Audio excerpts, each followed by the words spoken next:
Hello? I do believe that I am live. Here comes my chat. Here we go.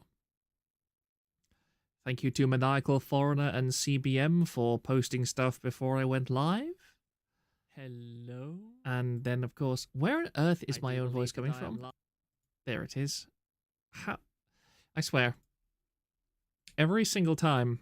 I managed to do it like the last 4 or 5 streams in a row. That's really impressive. I'm a professional streamer, guys. I'm very, very good at streaming. Every single time I manage to leave open my stream and then hear my own voice like whispering back into my ear after another 15 seconds. Hello, hello Sobex, hello Stock Footage, hello Thrang. It's always nice to see different people in the stream chat. Well, apart from Thrang, he's always here. It's been a few days. There is such a huge gulf. It's strange in streamer time. I kind of understand now why streamers act a bit weird and a bit strange when it comes to going live. How they feel as if like a couple of days without going live is an eternity. Because I haven't been live since was it? Yeah, it was Thursday when I last streamed, I think. So that's what, 3-4 days. And it feels like ages. I can barely even remember my last stream. Hello, Zen Gunman. And it feels as if so much has happened since then. It's just the kind of, you get a really big high off of streaming, and then you're not streaming for a while, and everything just kind of crashes back down again. But we've had quite a few developments going on, and I'm happy to go over them. Going to be a little bit lower energy than normal because I have not been well the last couple of days. Over the weekend, I had a brief cold. It's very strange. I keep getting colds whenever I attend, like, social functions. There was a social function that I attended over the weekend.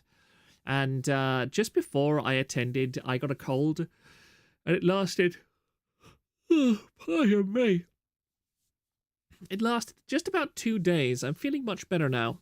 I may be slightly nasally, in which case I apologize. Hello, Salamandra. Good morning. Good morning. What on earth time zone are you in, mate? It is currently 10 o'clock at night here in good old GMT land, or isn't it UTC land now? Ow! Ooh! Anyone just hear that cracking noise my arm made? Ooh, that was a really painful joint pop. Ooh. You're early? I'm not early. Am I early? Maybe I'm a tiny bit early. I'm not sure. Oh, it is. I am like 5 minutes earlier. Proctor talked to a female today. His day was ruined. Sad. I'm not sure who you're talking about, CBM. There's like, at this point, unironically, there's like 4 or 5 active, relatively active female people in our Discord. Like there's like the Mexifish. There's also like Mama Oko. There's also like Koinuku is pretty active. There's actually unironically TVA Cord is pretty gender diverse. Integration of females into TVA society was a mistake. Look, do you really think that, I mean, Look at KF. Look at the KF thread. Look at what's been happening over on Kiwi Farms recently. I mean, that's the funny thing. We had the beauty parlor and everything over on Kiwi Farms. Like, there was never... It's not as if, being toxic online has ever been unique to men. I honestly think that the reason why men are so afraid of women in places where, like, trolling farms and so on, is the fact that they subconsciously realize that women are actually an awful lot better at being horrible to each other than men are. It's like, I've made this joke before, but, the thing that has made me most misogynist in my life is long and detailed friendships and conversations with women. Like, nothing else has made me more misogynist than close contact with the feminine sex. Dog Johnny just jealous you got the girl's attention. He wants you for himself. I mean, yeah, I do understand that me and Thrang's relationship, it's been a bit difficult recently. You know, right at the start, there was this fresh, earnest passion about the whole thing.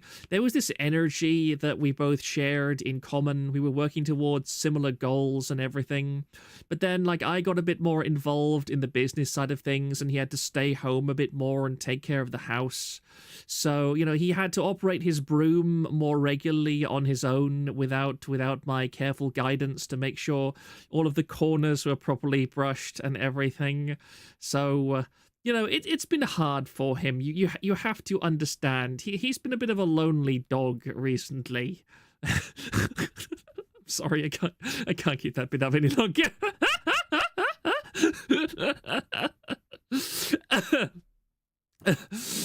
Men and women do the same shit to themselves. Men just do it with their fists. I mean, you've never seen two skags fighting in the middle of the street on a council estate. Women are more than ready to get down and dirty with each other. It's just that like the context and their social pressures are a little bit different. The women on Beauty Parlor regularly draw and animate gay pornography at the sites of I mean, it wouldn't surprise me. It would not surprise me at all. I mean, remember, we just don't go there very often. They stay in their own corner. I'm sorry to hear about your relationship troubles, Proctor. My condolences. Look, it's a whole thing, all right. I think it will survive. Okay, it will survive. Oh dear. Allow me to just, I know Null occasionally gets groupies from Beauty Parlor that he has to tell off. I mean, women together is a bad sign. I've seen two cholas going at one another in the trailer park. Fujos everywhere. Nobody hates women more than other women. I quite agree. Like, men hate women for various reasons, but women hate other women because, I don't know, they know that men hate them for the wrong reasons. Oh dear. Sorry, I am just very quickly checking Twitter. It's nice to see something that I posted get a decent retweet for a change. Hello, Just a Cannon. Nice to see you. Allow me to just check various different things. And go to live chat. There we go. We are actually live chat. We are live chatting for a change. I'm going to start things off fairly sedate overall with something that's pretty terrifying, you know, as always. Because this really caught my attention. Let me just check to make sure this is not... To continue reading, subscribe today with our introductory... One moment, please. 12-foot ladder. Or is there an equivalent to 12-foot? Is this still work? I forget. I remember reading something about 12-foot ladder not being useful recently. Oh, no, I think this works. No, it doesn't work. That's very annoying. Nope, doesn't work. Oh, no. Ugh. I'm going to send something in the Discord. I would really appreciate it if somebody could, like, I know there's stuff that people do to be able to remove the paywalls from various things. Can someone please do the thing to remove the paywall from this? Thank you. Because I really wanted to just have a look at this, because it's just fascinating to me, and you'll see why in just a moment. Oh boy, I didn't miss any TISM. Nope, there is plenty of TISM lined up for tonight. There is plenty of TISM, no doubt about it. Let me just go over to studio mode and work things up. Yep, we're good. Also, the very annoying thing for Twitter recently, it's got this thing. Twitter does very strange things sometimes. And just recently, the thing that Twitter has done is whenever I receive a new Twitter DM message, Twitter, every time I reload Twitter, it insists on like showing who it is from in the bottom right corner of the screen. So every time I tab over to Twitter and I refresh my thing, I have to be very careful to make sure I'm not accidentally showing who is DMing me at the time. I mean, not that I particularly care. Archive, Thrang. Does this work? I will open it in a second and see if this works. Apologies for the lateness of this. Hopefully it works, because Archive is a bit weird at the moment. And I remember this too. I may as well just open this too, because I find it very funny. Archive. Continue reading, subscribed. No, that doesn't, what the hell? That doesn't remove it either. Nope, doesn't remove it. Nope, doesn't remove it.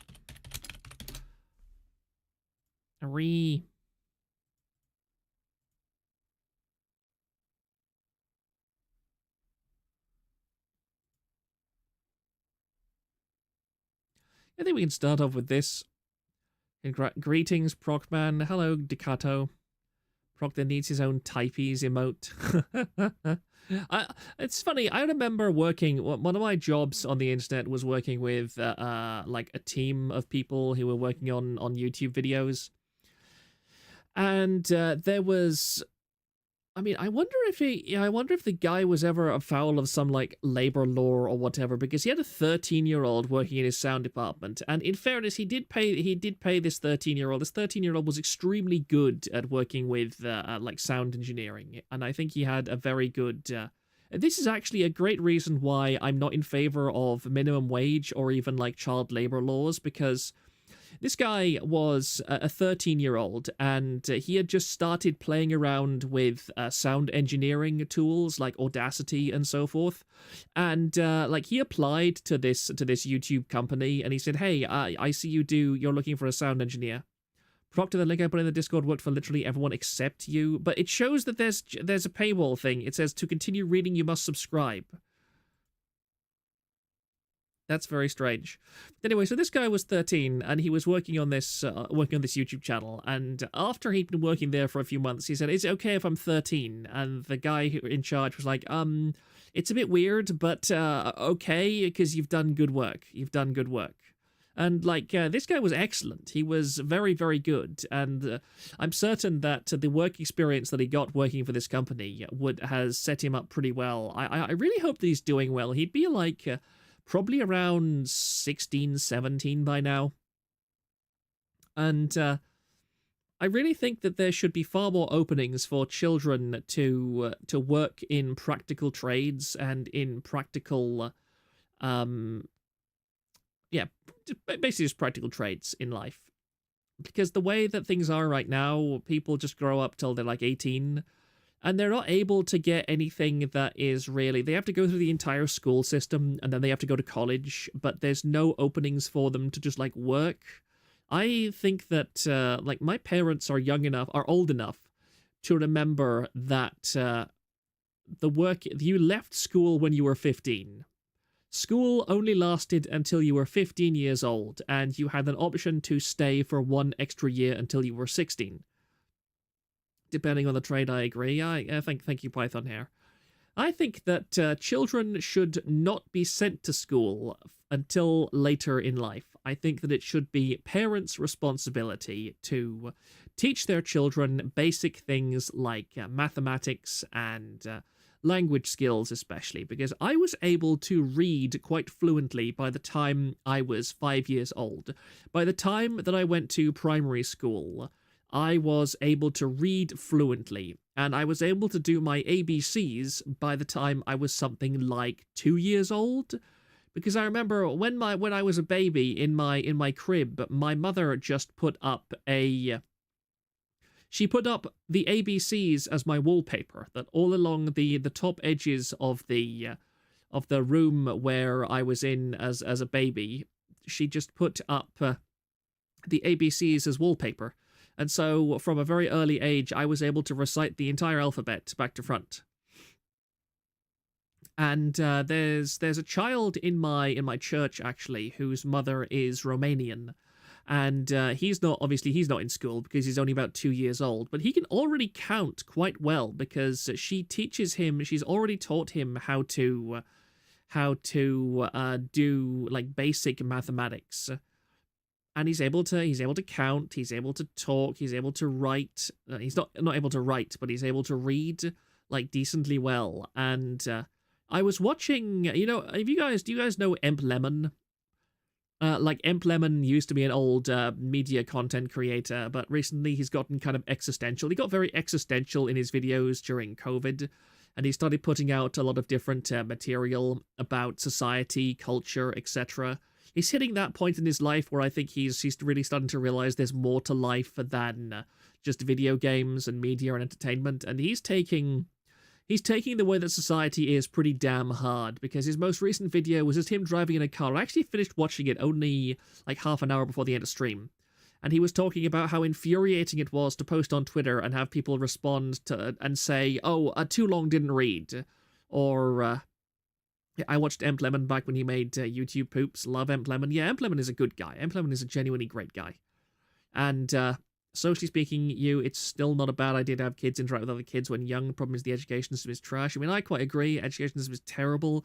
No child of mine is going to set any foot in the education system. By the way, Proctor, there's a screenshot of the whole article you want in Discord. Thank you very much. I do appreciate that. That works. That works just fine. Oh, blimey. Blimey, that is a much longer thing than I thought.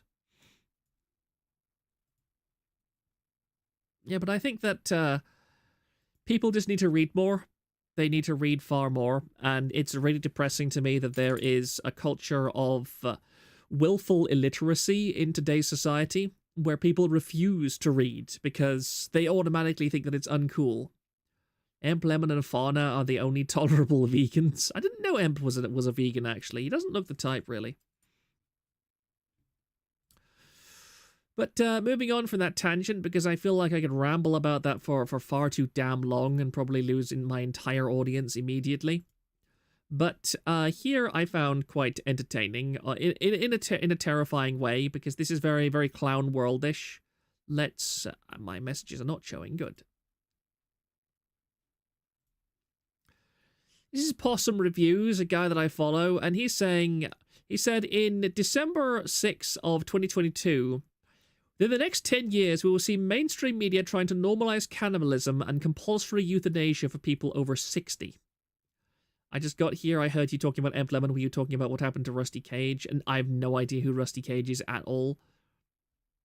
And then he quote tweets just down below, The New Scientist.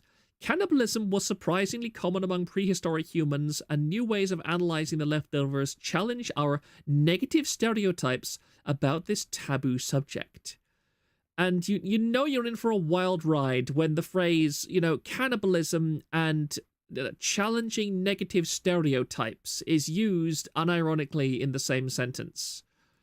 So my beloved viewers have very kindly put in, they have tolerated the idiocy of my internet, and they have put this into Discord for me to read. Just check to make sure the chat is properly, whoop, that's not what I went to. And yeah, images are not too useful. Archive has a weird formatting. Like if I do it like that, no, then we're good. Our human ancestors often ate each other, and for surprising reasons. Fossil evidence shows that humans have been practicing cannibalism for 1 million years. Now, archaeologists are discovering that some of the time they did it to honor their dead. Let me just have a look a bit. Let's skip down to this. Archaeological evidence for cannibalism. Tim White of the University of California concluded that ancestral Puebloans in southwest Colorado also ate their dead. Around AD 1100, at least 29 people, both adults and children, were butchered and cooked there, with their bones broken open for marrow. Meanwhile, husband and wife team Christy Turner at Arizona State University and Jacqueline Turner documented more instances of cannibalism at 38 sites in the US Southwest, dating between AD 900 and 1700. It's now clear that Arends went too far when he argued human cannibalism had never existed. We now have visual evidence the methods and techniques used are precise and hardly leave room for doubt. The next question is whether cannibalism was rare or commonplace. To answer that, we need systematic investigations across multiple places and times. For now, the most compelling evidence comes from Europe, partly because the prehistory of that continent has been so thoroughly excavated. Europe has a long history of human habitation, as multiple waves of homonyms migrated there from their African homeland. Our species was the most recent arrival, becoming established around 45,000 years ago. Before that, Neanderthals dominated Europe for hundreds of thousands of years, and before then there were other species of genus Homo dating back over 1 million years. These early Europeans clearly practiced cannibalism, but how often? And then, among Neanderthals, it was pretty common. About 20% of the sites show evidence, says Bello. The rates are similar for Homo sapiens, she adds, between 20 and 25% of sites. But there was much more variability between cultures and periods. The Magdalenian era, between 23 and 1300 years ago, it was surprisingly frequent. Then we have a study in cut marks in human bones from Germany. However, in the subsequent Mesolithic period, cannibalism was rare. Then came the Neolithic, the period in which Europeans began farming, when eating other people came back into fashion. The evidence from Europe also suggests that cannibalism goes back a long way, perhaps to one of the continent's earliest human settlers, Homo antecessor. They lived in caves in the Atapurgia Mountains in northern Spain. At one site, archaeologists found the remains of at least 6 people who had been cut up with stone tools and other bones snapped by being bent like twigs. It's a convincing case of cannibalism. Homonyms, bit redundant in it. Europe is full of homonyms. It's like a small settlement of 30 people and then 20 miles to a small settlement, because that's all the population that area can support. Also, there's an F-off huge volcano here that formed in about a year. Yeah, I've heard of that, actually. One second, I want to have a drink, and then I will comment on this.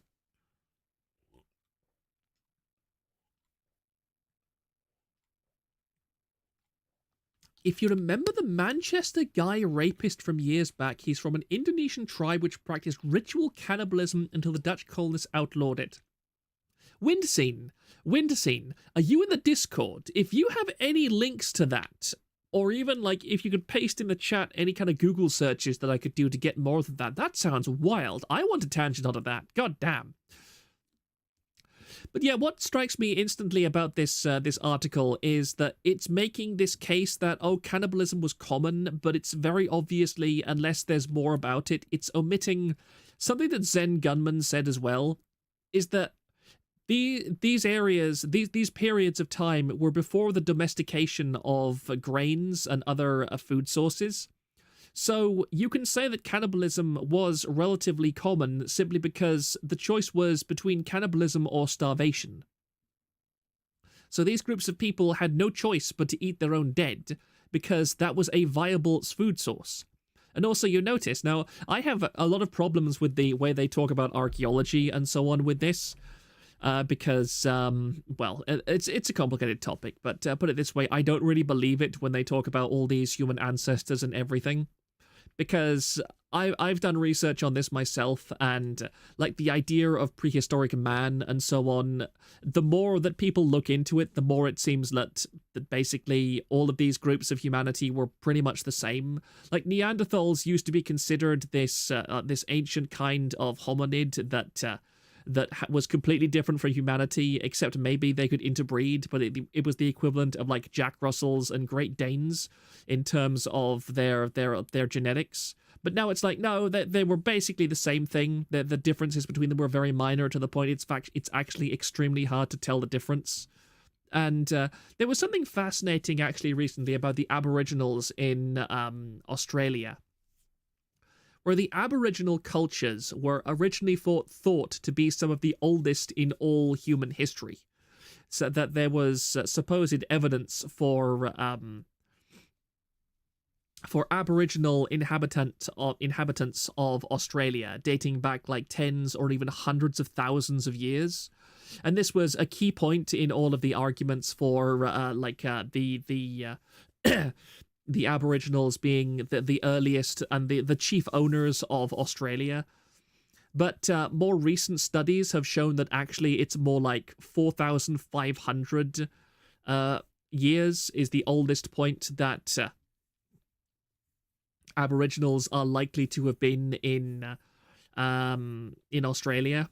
And I'm not going to go down this rabbit hole, but it always entertains me greatly how, as a Christian, as somebody who does believe the biblical chronology of history, how often it is that all of these theories about mankind inhabiting certain places for hundreds of thousands of years are almost always revised down with later, more objective analysis to be like within the range of 10,000 years or so, and even more accurate estimates paint it at around like the most of them will say like 4,500 is a very common number, which is interesting for a Christian because that basically tracks perfectly with biblical chronology.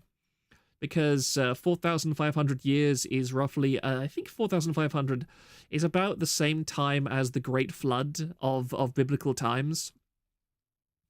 So, I mean, again, I'm not here to preach or anything, but it does entertain me that as time has gone by, science has more closely aligned with biblical chronology rather than disproved it.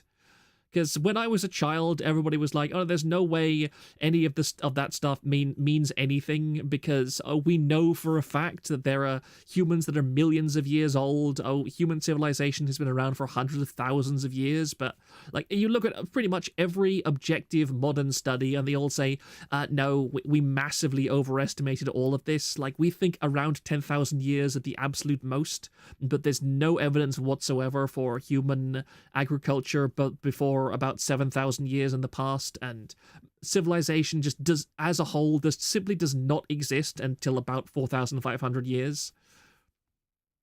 Which I always thought just makes sense to me, because human intelligence simply 10,000, 12,000 years ago is when the current age of civilization started.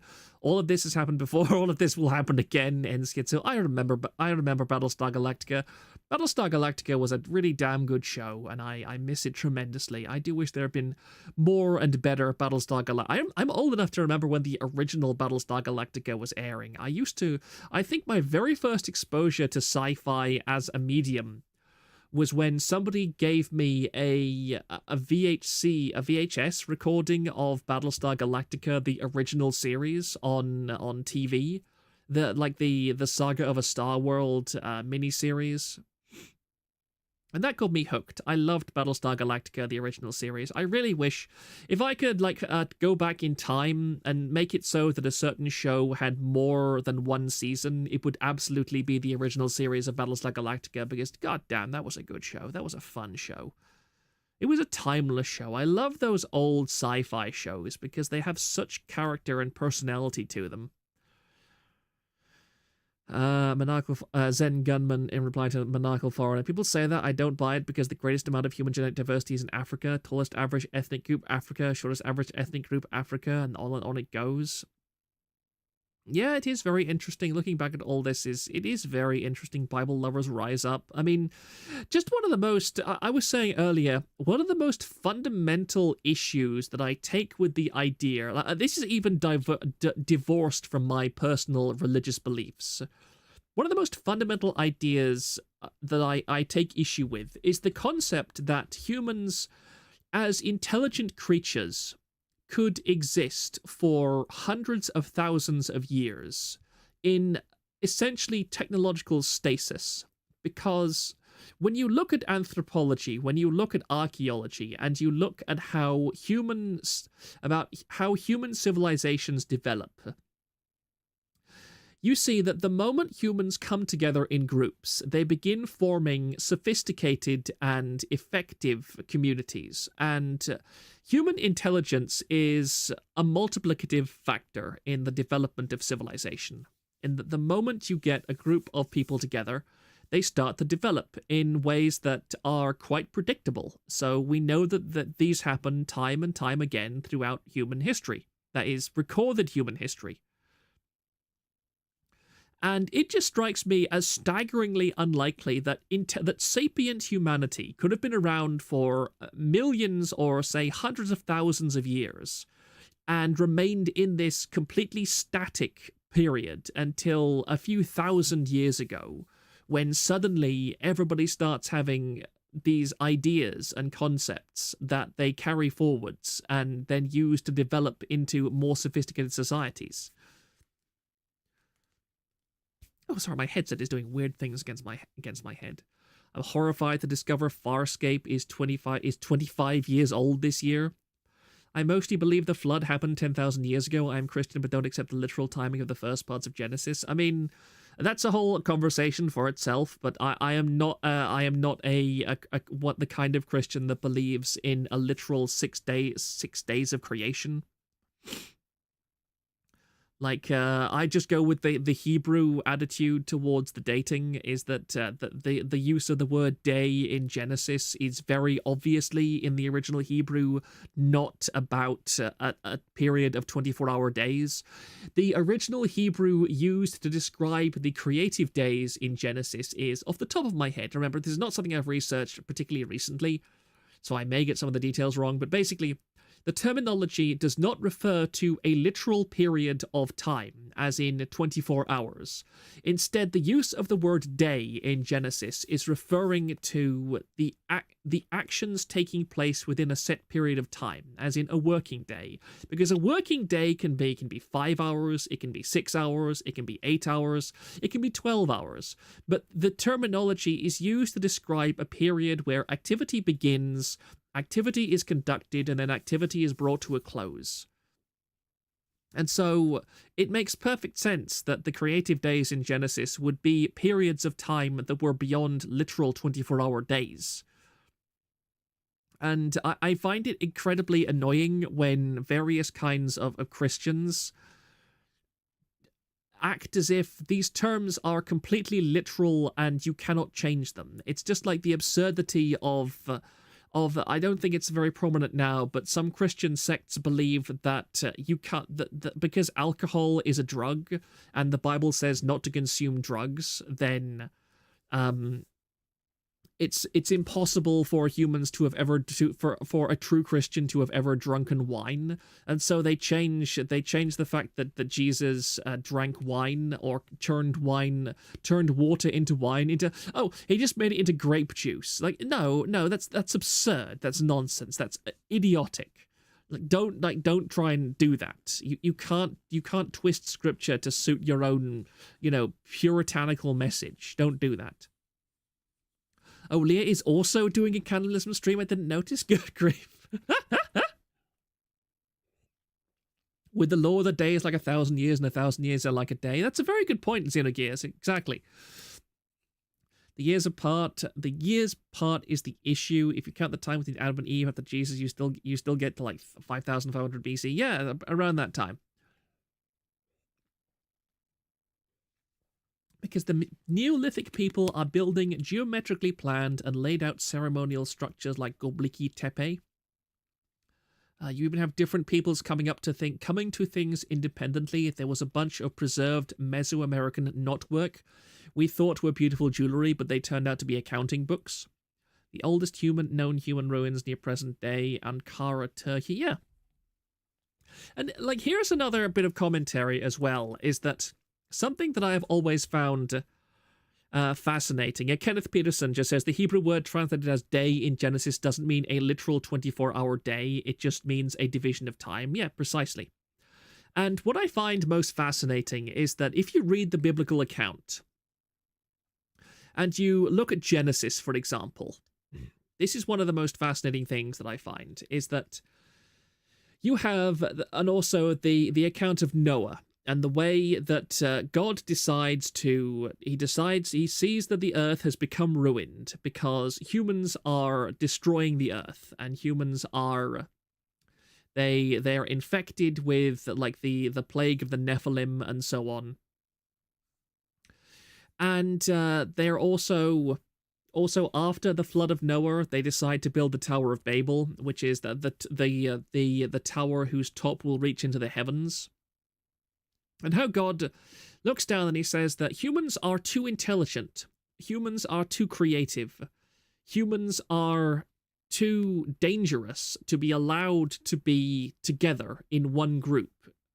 And so that's why he confuses the languages and sends people out in different directions across the Earth's surface, so that human civilization is not all concentrated together, and all of that knowledge is concentrated together. I love Weird Bible podcast where they proposed Nimrod was Sargon of Akkad and Moses was around during Ramesses II's son, Mirneptah. I'm sorry, I can't pronounce that properly. But I do find it very interesting how, if you look at archaeology and see how about 4,000 years ago, there was a great deal of inexplicably advanced engineering and inexplicably advanced architecture throughout the whole Earth, or large portions of the Earth, that for some reason there was a period of time, a relatively concentrated period of time across a fairly large section of the Earth, where human civilization was able to construct great edifices. There were great towers, there were great cities. There was the city of for example, and was one of the very first cities ever built. And yet was an incredibly advanced city, to the point where they actually had running water, they had underfloor heating, and various other extremely advanced, I don't mean they had electricity or anything, but in terms of their understanding of fluid dynamics, their understanding of temperature, their understanding of mathematics and heating, like they were more than capable of matching about like 17th to 18th century knowledge. And it's so fascinating how all of these incredibly intelligent people, how all of these incredibly advanced civilizations existed briefly and then just kind of faded away into a period of relative lack of knowledge and understanding until like several thousand years later. I'm kind of rambling here. I could put together a more coherent conversation about it, but I've always found it very interesting. There is indeed a missing pharaoh from the king's list in Egypt, and it lines up with Moses appearing and essentially leading a rebellion that leaves Egypt. Yeah. I was under the impression the Tower of Babel had more to do with arrogance than intelligence. We will create a structure that will rival God. I mean, yeah, it is true that arrogance played an important part, but what I'm trying to say really is that it's fairly clear to me, at least, that humans in the Garden of Eden were originally created to be perfect, and they were created with an infinite lifespan, or the potential for an infinite lifespan. And this is also one of the reasons why a lot of people are curious as to, they say, oh, Adam and Eve couldn't possibly have been the only people on Earth because, there would have been the problem of incest. But the thing is that if you take humanity as having been created in a perfect state, and the consumption of the fruit of knowledge to remove that perfect state, and the removal from the Garden of Eden to remove them from the source of eternal life, then it basically means that the human race has been deteriorating rather than getting better. Do we have a thread on the forum/Discord for religious schizo rambling? The wage of sin is death? Yeah, exactly. That death was not original to the human condition. Humans were meant to live forever. But to live forever implies a genetic ability to live forever. And you can't live forever just because you decide to. It has to be something that is born within you. It is a biological condition. And so, if the original human family were incapable of achieving that, and they had children, we can understand that. It's said in the Bible that Adam and Eve lived for hundreds and hundreds of years, and before the flood, the average lifespan was in the centuries. But it goes down. It steadily goes down generation after generation after generation.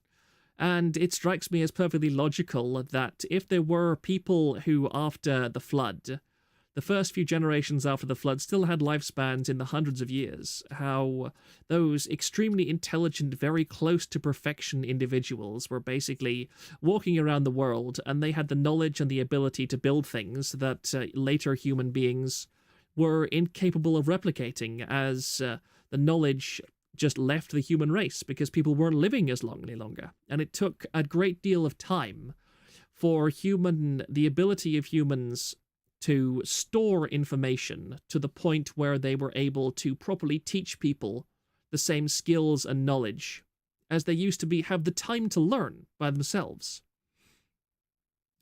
If I remember correctly, Noah lived like 700 or so. It took like 120 years to build the Ark. Bible camp with the proctor. I mean, I am literally just rambling off the top of my head at the moment. I could do a solid dissertation on all of these things. This is very much stream of consciousness. You mean obsolescence was introduced to the human genome post-Eden? I think that's actually a very good way to put it, Danny D. That is an extremely good way to put it. Obsolescence. Oh, pardon me. Let me have a sip of water. That you had the original perfect human couple who were intended to produce an entire perfect human race. But when they sinned and lost access to the materials that enabled them to remain perfect and remain in a state of eternal life, because remember, in Eden, it's described as having the tree of life as well as the tree of the knowledge of good and bad, or good and evil. And when they stopped consuming that fruit of life, then they had no ability to maintain their perfect state. And so when they began to interbreed, they introduced imperfection into the human genome. And as that continued down the generations, it went from not being a problem at all to being a very serious problem, because again, within about 20 or 30 generations after the fall from Eden, human lifespans are down to about 100 years. And once again, it makes sense to me that in the beginning, when people were still living extraordinarily long lifespans, they had the time to develop skills through trial and error or experience that were impossible to replicate for their children who lived shorter lives. Because if you're living to 700 years old, then you're going to have 400 or 500 years to develop an extremely in-depth knowledge of, say, stoneworking or architecture or engineering. And so that allowed those first few generations after the flood to build very impressive and advanced civilizations. As I said, was a human city that was about 4,000 to 7,000 years old, and it had extremely advanced architecture. It had water systems and various things that were not matched by subsequent generations at all. And the Chinese were right about the fruit of immortality, damn it. Yeah, I mean, this is also a sign that I find very interesting, is that you look at different religions, and you see, even in very disparate cultures, how certain themes and ideas and concepts are repeated over and over and over again. Like, just about every single religion in all of human history has a creation myth. It has some variation of an idea of a perfect form of human that then underwent some form of cataclysmic fall from grace in the eyes of God or the gods, or so on and so forth. They could have picked the tree of life and look at where they are now. I see the Chinese believe it was specifically peaches. I mean, in traditional Christianity, the fruit of life is depicted as an apple, but again, that's just convention there. It's never described as to what kind of fruit it was in the Garden of Eden. It's kind of funny to just start talking about this stuff and see how many people actually, maybe they don't agree with me, but at least they understand what I'm talking about. And I just kind of feel it is disturbing to me how there has been so much effort on the internet and in popular culture to prevent any kind of discussion of these ideas. The idea of Christianity, you can talk about, say, Islam, you can talk about weird African religions, you can talk about all of this, and you can talk about secularism all day. You can talk about evolution, all this nonsense. But there's this air of passive censorship in all sorts of different places and all sorts of different communities. And it really disturbs me, because the moment you start speaking about these kind of things, other people begin to have input and they begin to have discussion of it. And it's clear that it's not the case that people hate this thing. I mean, nobody here in this chat right now has said, "Oh, I don't want to hear about any of this. I don't want you to talk about this. Oh, this disturbs me. This worries me." We definitely disagree on some of this, but we could definitely have a productive conversation. You can't say that about a lot of online spaces these days. Yeah, the word used in at least the Vulgate is just malum, which is just fruit, and it has never specified what kind of fruit it was. Yeah. Yeah, precisely.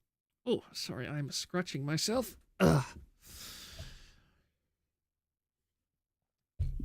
But if you go to just about any community nowadays, a lot of people say, oh, you can't talk about religion, you can't talk about these kind of things because there'll always be an argument. And I agree, there can be arguments a lot of times. Let's keep Islam where it belongs, please. A lot of Christians online are very dogmatic. Yeah, but I think that the dogmatism is reactionary. Usually gets curd with, your religion is a colonial tool, Whitey. I agree with that. That I think dogmatism is a reaction to the fact that there are so many cases of people trying to discuss these topics in a very subversive fashion. Because that happens a great deal in modern culture as well, is that it's the smuggy paradox, it's the smuggy principle, where people will engage with you, they'll engage with Christians purely to manipulate them. It's that, like, I don't care about your filthy backwards religion, but if I use its tenets, then maybe I can get you to do what I want. Sorry for sniffing. We may disagree on a lot, but you aren't threatening me with beheading. My only genuine complaint is that fundamentalists ruin a lot with their literalism. I quite agree. I have no time for, like, extreme fundamentalists. There's plenty of things that, I mean, I go by the principle that Paul writes to the Galatians, where he says, if even an angel out of heaven were to change one word of what has already been declared to you, let this person be accursed. Which I agree with. You can't look at Holy Scripture and go, I know what this means. I know what this means better than what everybody else does. Something that Frank Herbert quoted about principles. Yeah, you have to have principles. Christianity's for colonizing. Funny how the first major Christian group with Ethiopian then. Yes.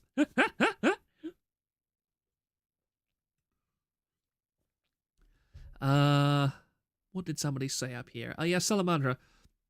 It may strike you as strange, but I've actually found it remarkably easy to talk to Muslims about their faith, because Muslims who are not extreme radicals tend to actually have a lot in common with Christians, at least certain kinds of Christians, because Muslims accept the first number, they accept a lot of the Hebrew scriptures as true. They don't accept the Christian Greek scriptures, which talk about Jesus, but they do accept the Hebrew scriptures. They accept things like Moses was a prophet of God and so on. It's funny because a lot of them even acknowledge the fact that the Jews are a chosen race in the scriptures. Like their differences come from centuries of religious warfare, but fundamentally the principles that they have are not too different. And if you can get past the radicalism and everything, you can have a pretty good conversation with a Muslim about an awful lot of things. It's just the fact that the inherent assumption that an awful lot of effort has gone into making everybody seem more radical. Muslims used to be known widely for their hospitality. Funny how the zeitgeist changes. Yeah, precisely. I mean, again, if I spoke to my parents, because my parents used to live in Bradford in England, and all of them would say that the Muslim community, or both my parents, would say that the Muslim community in Bradford during their time there in like the 1970s to 1980s was far more nice a place to be in than the white quarter of Bradford, because Bradford was a pretty low-income, poor area, and the white population was honestly pretty damn criminal.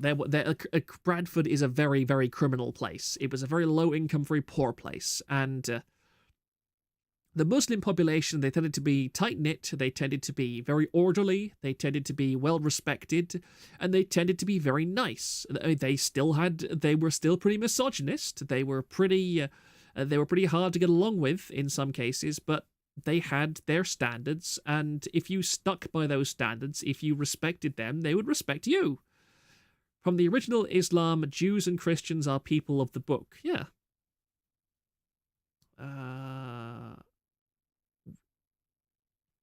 Most Muslims are really chill, and the big problems with Islam only come to light when you do a deep dive on their theology. I agree, it's almost like Islam is a late offshoot of Christianity. I remember watching a video on Islam in Afghanistan, and how that's a very interesting topic. I should look it up sometime again, because it's a brilliant video. Maybe I'll put it in Discord. They don't believe Jesus is the literal Son of God, but they do believe he is the final prophet and will return in the revelationist fashion like with the New Testament. Yeah, that's also a good point. As with so many others, it depends on which group of people where. For example, the Abbasids used to collect the jizya as just another tax with exemptions to prevent famine. In Turkey, however, yeah. Difference between on average, wealthy middle-class people emigrating at the time versus poor, lower-class hordes we have now. I do agree. But I mean, even when it came to the case of low income, people who were low income would migrate, and then they would make lives for themselves.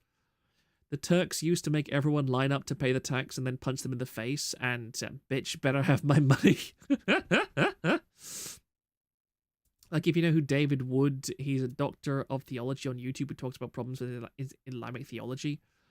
I always ask what happened to the Islam with belly dancers. Where is that Islam gone? The CIA was kind of to blame for that back in the late 60s, starting revolutions in the Middle East. There's an awful lot of blame to go around. There's no doubt about that. And it's very depressing. Because, again, you can't have... I mean, we tried the Crusades. The Muslims tried their jihad, and the Christians tried their Crusades. The violent solutions just didn't work.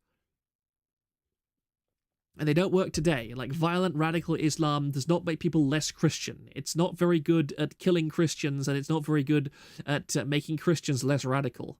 Like, the Western society is very good at destroying its own cultural heritage. It doesn't need a jihad to destroy Christianity. Christianity is far too good at destroying itself in the modern era, or at least the progressive side of Christianity, which is very good at snake-eating its own tail kind of thing.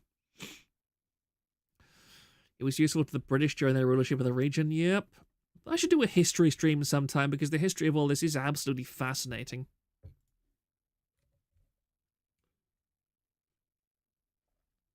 Let me look back at this article for a little bit. Ritual cannibalism.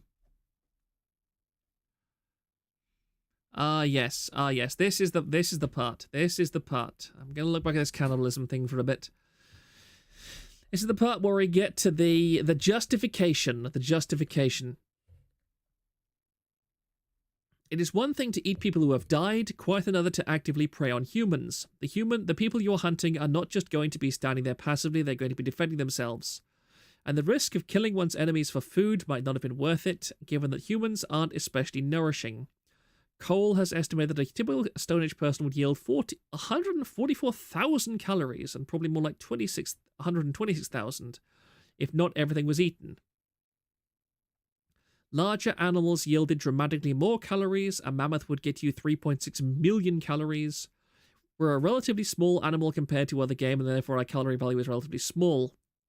It is unlikely that nutritional needs can explain all cases of cannibalism. Another possibility emerged when Saladai and her colleagues re-examined the cannibalized H. ancestors' bones and realized that most of them were children. That's lovely.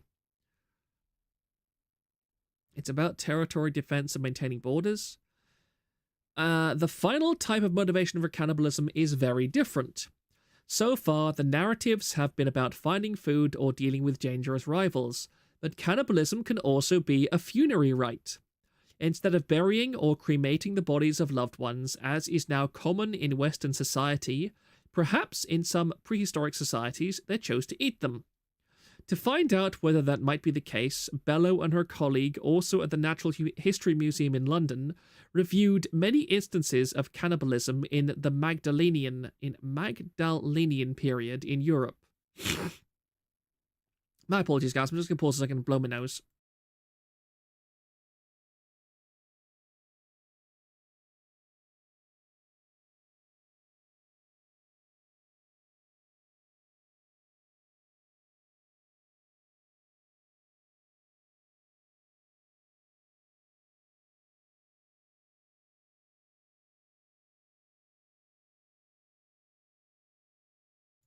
Oh, that feels better. Sorry. The human bones were often disposed of separately from those of animals consumed for food. Many had engravings on them. For instance, an arm bone from Go's cave had a zigzag pattern cut into it that wouldn't happen during normal butchery, but would if it were ritualized in some ways. Go's cave and other sites also contained cups meticulously fashioned from human skulls, connotating ritual. Marsh and Bello were able to distinguish between cultures where funerary cannibalism was practiced and those that favoured burial, because the people of these two groups had distinct genetic signatures. We must be careful when we judge, says Salah. Funerary cannibalism was done out of love and respect for the dead, as ethnographic accounts of it in recent human cultures attest. These include several prehistoric Scandinavian societies. Beth Conkin at Vanderbilt University in Tennessee describes the compassionate cannibalism practiced at Brazil's Warai society in the 20th century. The idea is they eat it all as much as possible. They burn what little is left, including the bones, which are then smashed, mixed with honey, and also that is eaten. For the Wari, leaving a loved one's body to decompose was disrespectful. Some prehistoric societies in Fuji also ate loved ones during funerals, but probably only small portions. Funerary cannibalism has been suppressed in recent decades, typically by Western colonial powers that viewed it as barbaric. One of the few communities that still practice it is the Agorai, a Hindi offshoot group in India. It's not very common, but they actually collect bodies from the river and they just eat them, says Bello. Behaviours like these may feel shocking and are still often presented as such, but in light of the new evidence, some anthropologists now say it is time to ditch our negative views about cannibalism. It's something that needs to be understood a bit better and not just associated to the horrible behaviour of a psychopath. Cannibalism is not bad or unnatural, it's part of the natural world. We are an extension of that, and we've been doing it for at least 1 million years. The cause is it safe to eat people? Given that we catch infectious diseases from other humans, it makes it logical that cannibalism carries the risk of disease. In reality, proper cooking and preparation will kill the majority of disease-causing agents. Of course, human flesh will spoil, in which case it may contain harmful microbes along with parasites and worms, but that makes eating humans no more dangerous than eating other animals. Recent decades try recent millennia. If I remember correctly, most Indians really dislike those people. I will not be lectured at by a third worlder, to be honest. And there's the agenda creeping in. Yeah, precisely. Is that this is extremely disingenuous stuff because it's basically saying, oh, again, it's the smuggy principle. It's the, oh no, don't you understand? Your ancestors who were closer to nature, they did this stuff too, so you should as well. It's not, you're a bigot if you think that cannibalism is bad. And like, it's just so insidious and so upsetting. Going from eat bugs to eat your loved ones, I agree. You will eat the neighbors. The entire thing is suspicious as hell. Prionic diseases are not destroyed by cooking. Exactly, Zen Gunman, I know that. Like, this was the thing with foot and mouth disease in England. Not foot and mouth, like mad cow disease. A foot and mouth is something completely different. Like mad cow disease. We've lived with smallpox for centuries. Why shouldn't it have the right to live like everything else? My ancestors were savages. I'm happy to say I'm better than them. Absolutely. I disagree with all of this attitude of, oh, our ancestors did it, so we should do it too.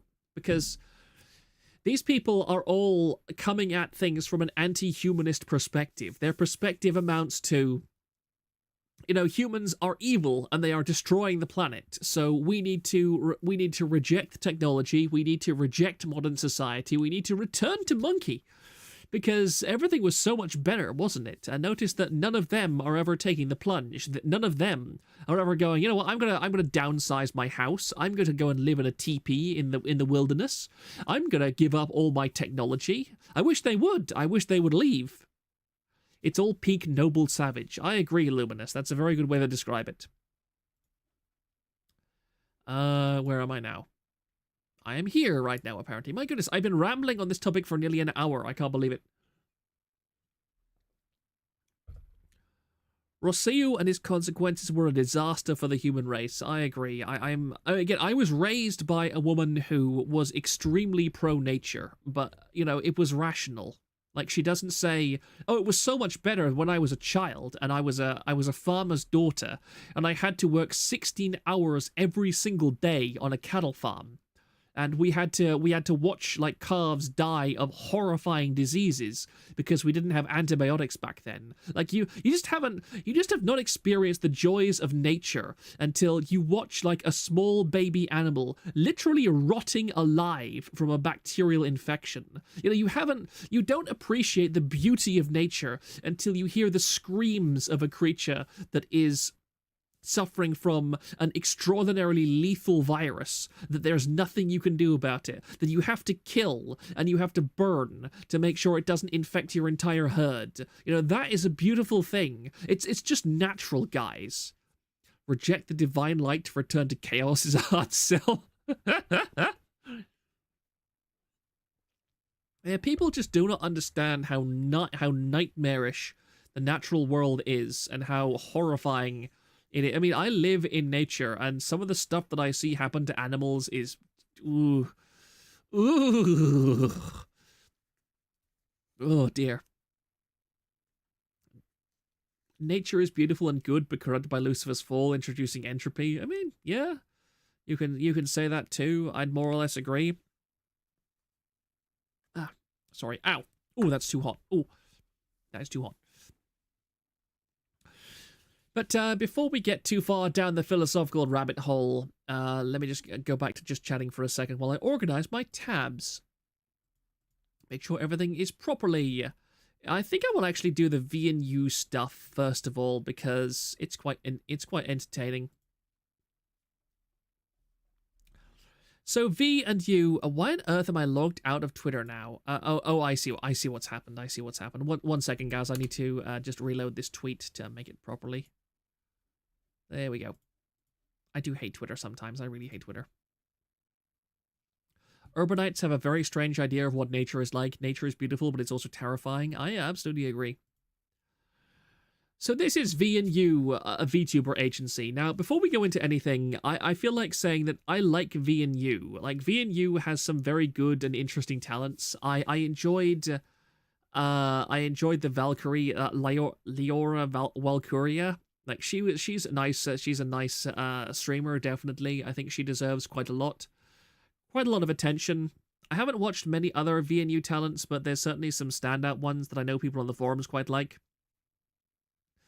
And now we have the first signs of trouble in the V and U community, because V and U has so far managed to avoid issues like with AkioAir that we'll get onto later. And definitely V Reverie. Like last year, we had groups like V and U and V Reverie come out of the woodwork and they start up. I think that V and U is only about a year old, maybe a little bit longer. And we all thought, oh, this is great. This is an alternative to Nijisanji, which we had already realized was not being in a very good situation. What's the difference between V and U? They talk a good one, but they don't do what they're supposed to do. I do think that we have many VTuber companies nowadays who have no idea how to run things. Yeah, V and U is trying to Zion Seraphy. I don't know why I said kill there. I'm sorry. But Amano Serafi was a VNU talent, and this was... When was this first posted? Sorry, let me just get through my forest of tabs. Yeah. This was on March 21st, and it says, "Today, we would like to make an announcement regarding Solstice's Amano Serafi. On February the 28th, Serafi informed V&U of her intention to break contract and refusal to continue direct communication. She further expressed that she would proceed with future communication through legal procedure. Serafi's decision saddened us deeply, and we have invested much time and effort to continuously work with her. We have not shared the matter publicly until now because we had held off from any formal legal actions that could jeopardize the possibility of working with Serafi again. However, as the recent events have been damaging to the other talents currently working with V&U, we are obligated to make no choice but to take legal action accordingly. We apologize for any inconvenience or concern caused to the talents and fans of V&U due to the unexpected event.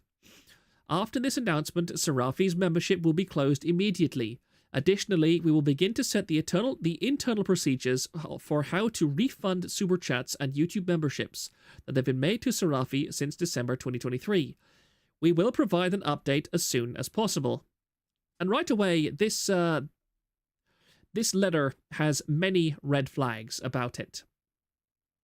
For starters, there is no reason for them to reveal, at least in my eyes, there is no reason for them to reveal that she is seeking to engage in legal procedures against them. I can't understand any reason why they would want to do this, because unless she was going to go public with all of this, and I don't think she has. As far as I am aware, Serafi has not made any public statement with regards to any of this.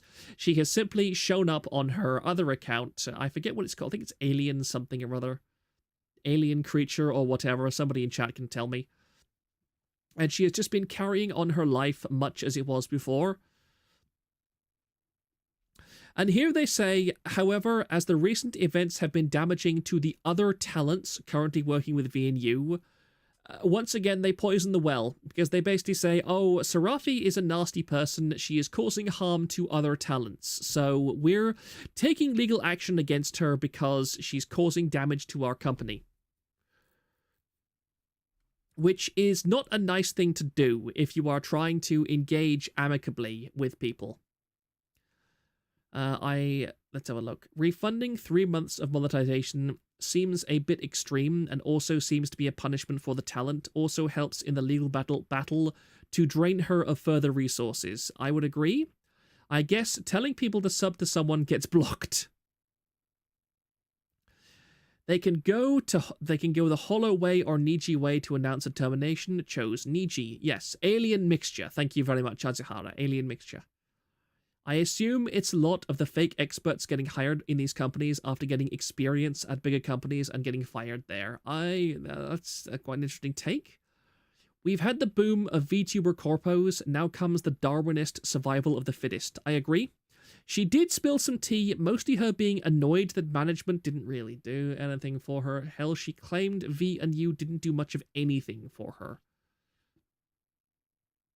From the previous comment, guy is Reinhard Sianga from... Oh, 1 second, let me just copy that. Copy. I will look at this later because I'm onto VTuber stuff now, but... There we go. I have saved this guy's name because I'll definitely look him up. This doesn't surprise me. It seems as if this is a continuous thing that VTuber companies are started up. And a lot of indies have this magical view of corporate structures. The word corpo to a lot of indies immediately says to them, oh, going to a corpo will be the best thing that I could possibly do. If I'm in a corpo, then I will have all of the problems that I have as an indie VTuber just gone away with. I will have a manager. They'll be wonderful. They'll be perfect. I will be able to get merchandising. I will be able to get collaborations. I will have, I will have cred in the industry. It will all be wonderful. Whereas now we are, 3 for 3 in terms of companies where it's been proven that just doesn't work. For starters, we have FaZe Connect, where we know for a fact the talents basically rebelled against Fishman, and they said to Fishman, you will get us better management or we leave, or something along those lines.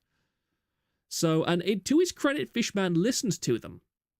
And then we have V Reverie, which has fallen apart because management is completely useless. And if you go to the V Reverie Discord and go back like to the point where a bunch of the talents graduated, like you can tell management at V Reverie is utterly clueless. They are totally brainless. They have no idea how to manage anything. And all of the people who have left V Reverie have commented in some capacity or other on how management at V Reverie was dreadful. That they had no encouragement, they had nobody supporting them, and also, Niji Sanji too. Niji Sanji is a third example where Matara Khan, aka the glorious MILF that was cruelly taken from us, Nina Kosaka, is that she said it was amazing to her to go to V Hosho, and have managers who took an interest in her projects and said, oh, they wanted to help. Like, the idea of having a manager who wanted to help with her projects was something that Nina found astonishing. So important she had to tweet out about it. Danny D, yes, Sakuna had to hire female managers because 1 year it was just Sakuna and 2 guys, supposedly, that is. Have you looked into that Tessa person that is apparently the manager for that new 1 year VTuber project thing? Kuri Rinji did a video on her. I'm vaguely aware of that, but I have not looked into it personally. Fishman has a superpower, the ability to listen to feedback and course correct. Yes, he hired Mrs. Mume and made a requirement for managers need to be female and former VTubers. Yeah, I think that Fishman definitely handled it as well as he possibly could. Also, I'm going to belch 1 second.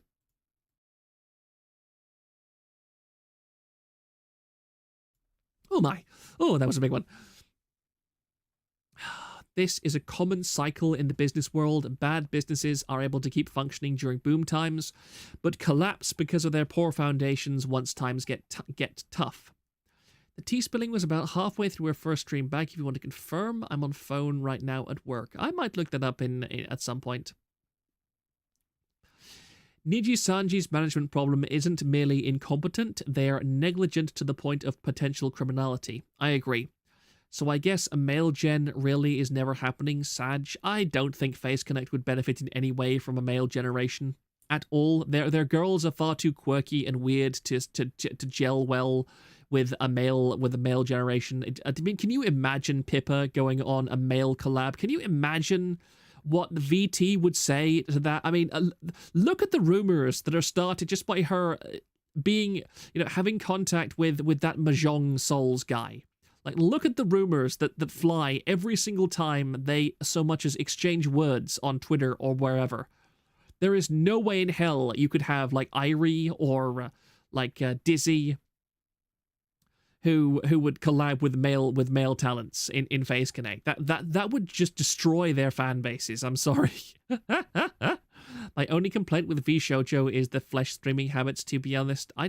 Yeah, Pippa has done multiple collabs with males. I know, but look at what happens every time she does.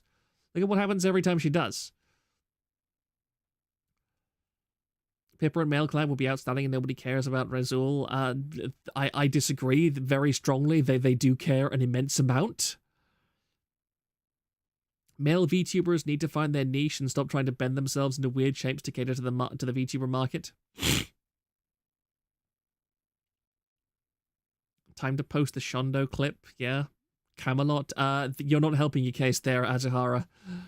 Pippa and Tenma have both collabs with guys before, VTubers and flesh tubers. Yeah, but they've not been in phase. Like, you don't seem to understand. I'm saying that the phase brand does not want male VTubers. They have said specifically, Fishman and other talents don't want males in phase. Like, they can collab outside phase sometimes, yes, but I mean, it always has issues. It always sparks drama of some kind or other. I mean, look at the Camelot stuff. The Camelot stuff started a massive drama. And also Meow. I mean, those were interviews. Those weren't really collabs. Those weren't professional collabs at all. I wonder where on earth Meow is nowadays. That'd be fascinating to learn. Anyway, but they kind of double dipped later on because she did in fact graduate, and here we have. Let me blow this up a little bit so that we can actually see. Yes, notice of contract termination with Amano Sarafi. Then they say she is a valued talent and member of VNU. She was paid considerable support money for 10 months, including her training period. She was also provided with time off on request and was offered continuous support with her activities as a content creator. Looking back, it has not always been easy for us to work with her, as we had to change and reassign her new manager 4 times to meet her needs. Sarafi requested early termination of her contract by compensation. In response to Sarafi's request, we brought up concerns about the financial burden that could be put on her when offering compensation for the early termination. We asked if she was open to negotiation, but she was firm with her decision. After that, Sarafi officially asked us to give her an estimate of the amount she may have to pay to terminate the contract in compensation for our loss and damages. We accordingly gave her a calculated amount with a full breakdown. Despite voluntarily requesting the procedure for termination by compensation, Sarafi informed us that she would stop communicating with us. She added that she was not obligated to pay the amount and that in future, communication should only be made through legal action. After her unexpected response, we had been internally discussing ways to resolve the issue amicably. We also had not pursued any form of legal action or officially charged Sarafi with the amount that was discussed. However, since our last interaction, she has engaged in public online activities that have been damaging to the talents and the company. Most of her claims are exaggerated and misleading. She gave us no choice but to terminate her contract and pursue legal action for the breaches she made since cutting off communication with us, including NDA violations and making false claims. We hope this announcement can prevent further speculation and misunderstanding about the situation. And again, this is one of the worst ways I can possibly think of to handle this. They admit that she is a problem, and when she asks the GTFO, they say, nope, you can't. That bitch got out of the kitchen and went in public.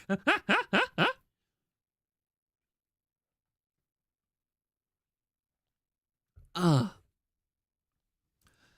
think Fishman played 1 hour too much of Idolmaster, and now he wants to do it IRL because he's rich and he can.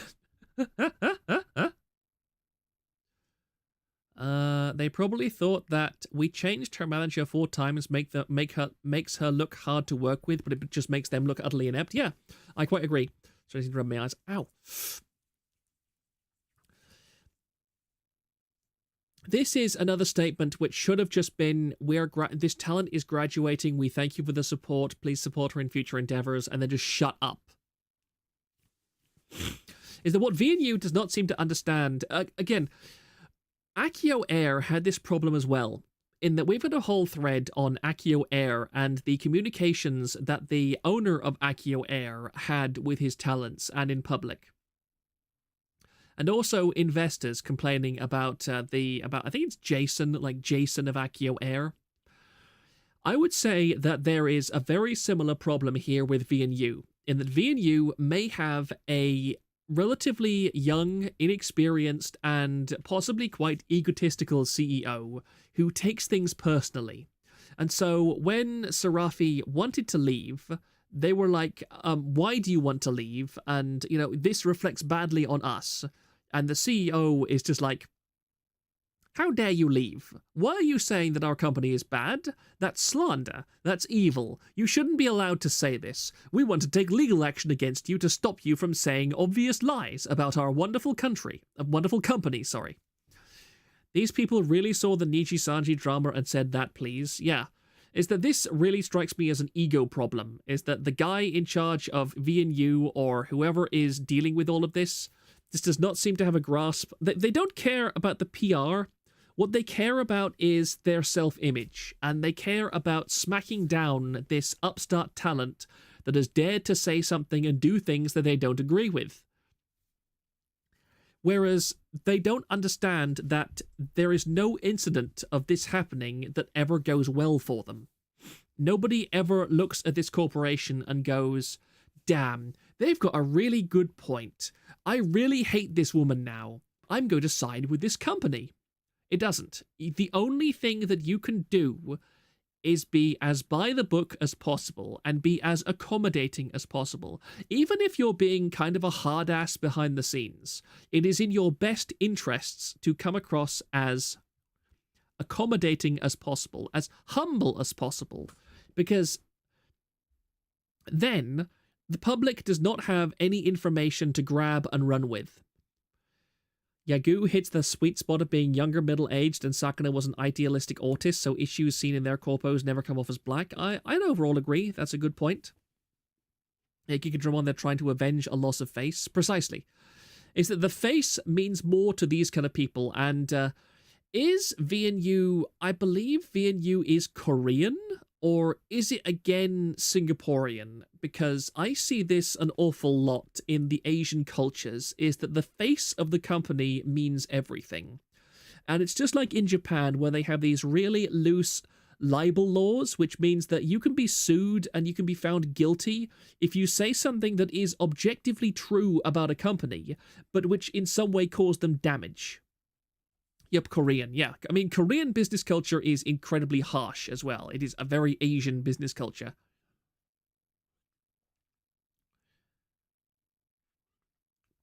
I think the Rusia termination was the company was justified, and that's only in 2 years of hindsight. Exactly. And again, with HoloLive and Rusia, they terminated Rusia and then they shut up. And also with, why can't I remember her name? The vampire girl, like the blonde vampire girl. I can't remember her name, which is very irritating. But with her, they terminated her and then they shut up. What HoloLive understands is that you shut up after you do this kind of thing, because anything you say is going to be used against you in the court of public opinion. We still don't know all the details about Mel. Yeah, Uzora Mel. Yes, I'm sorry for forgetting that name. Because even if the facts are completely on your side, then speaking about them in the public arena will only get people to nitpick from them. Vampire forever. Yeah, vampires in HoloLive really don't have the best track record, do they? It seems like we had Vesper, who's a vampire, and then we had Mel, who's a vampire, and both of them came to sticky ends. So that's not a good. Don't be a vampire in HoloLive. That also kind of felt like a warning shot across the bow of their remaining talent. See what happens if you go against us, stay in line and all that. Not only did they shut up with Mel, they actively helped her behind the scenes after she was fired. Wait, was there any truth behind Finana's involvement with Mel termination? I have never heard of that. I have never heard of anything to do with of the gay fish and sorry. I have never heard of the gay fish having anything to do with Mel's termination. HoloLive had more grace in terminating Rusia for massively breaching her NDA than Nijisanji and VNU did when they had their talents asked to quit on amicable terms. Yeah. Yeah. Public Relations 101, never argue with your customers because you are going to lose. Ollie is the only undead-related member left now, fingers crossed for her. I mean, Ollie does sad post quite a lot, which is depressing. One of the fun and entertaining things that I found about looking up Amano Serafi on the forum, I don't have a huge amount to add in terms of the legal proceedings in all of this, aside from, yeah, VNU is obviously terrible, and we need to make a thread on VNU probably. But there's also, I'll just post this in the comments as well, by the way, so that people are aware of this. Oh dear, there's my thing there. There's my throwaway account. I've been doxxed on Reddit. There's my throwaway account, guys. Please don't torment me too much. Here we are. There we go. I hate when Ollie's sad posts, especially after killing it both in 2023 and 2024. HoloFez. I agree. It is pretty depressing.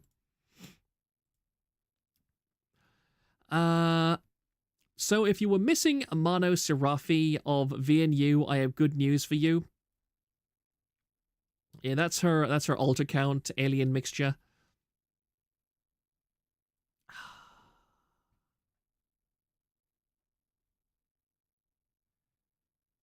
So this was posted on March 6th in the VNU Discord. Some of you may know me as Serafi's mod, but I am also her best friend outside of VNU. She is sorry that it took so long for you all to find out and is saddened that no announcement has been made and took so long. I do have a letter for you all from hopes it will bring you comfort. I am so sorry that I have been away for so long. I am not good with words and conveying my feelings, but I will try my best and I hope you can all understand. I have been struggling mentally for some time and haven't been happy for a while. After much time and consideration, I have decided to leave VNU and find my love for streaming again and to find my own happiness. I'm sorry if this brings you discomfort or saddens you. I am also sorry that you had to find out this way. And this is just a boilerplate. There's no interesting information here, but we have also the VOD, where I think somebody in the chat commented earlier that this was where she kind of spilled a bit of the tea. She asked not to go after the company. After her birthday stream, her mental health declined. She had to stop the subathon early. Taking a week off made managers want to talk to her. They had a problem with 2 streams promoting hate speech and eating disorders. Mentioned VODs as well, received praise before. Did not receive help to grow, no guidance. She mentions others had this problem too. Never had weekly meetings about analytics. She told them she wanted to graduate, and management asked for over $100,000 in order to leave early. And her lawyer said that the contract makes no sense. She asked for a categorical receipt. They wanted her to pay for direct labor costs. Etc. was $22,000. Lawyer suggested to lose all contact since they needed to come to the USA to press charges. I know now how little I mattered. Other talents had struggles too. She raised $4,000 in the subathon, but she never received any of it. She was not paid in December or January, and she graduated the 28th of February. Her contract was void, according to lawyer. And seriously, let me just edit this filter right here. No, not filter.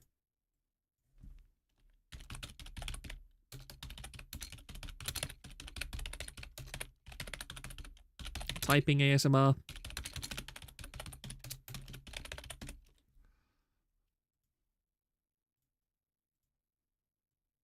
There we go. Just put that on the screen while I talk.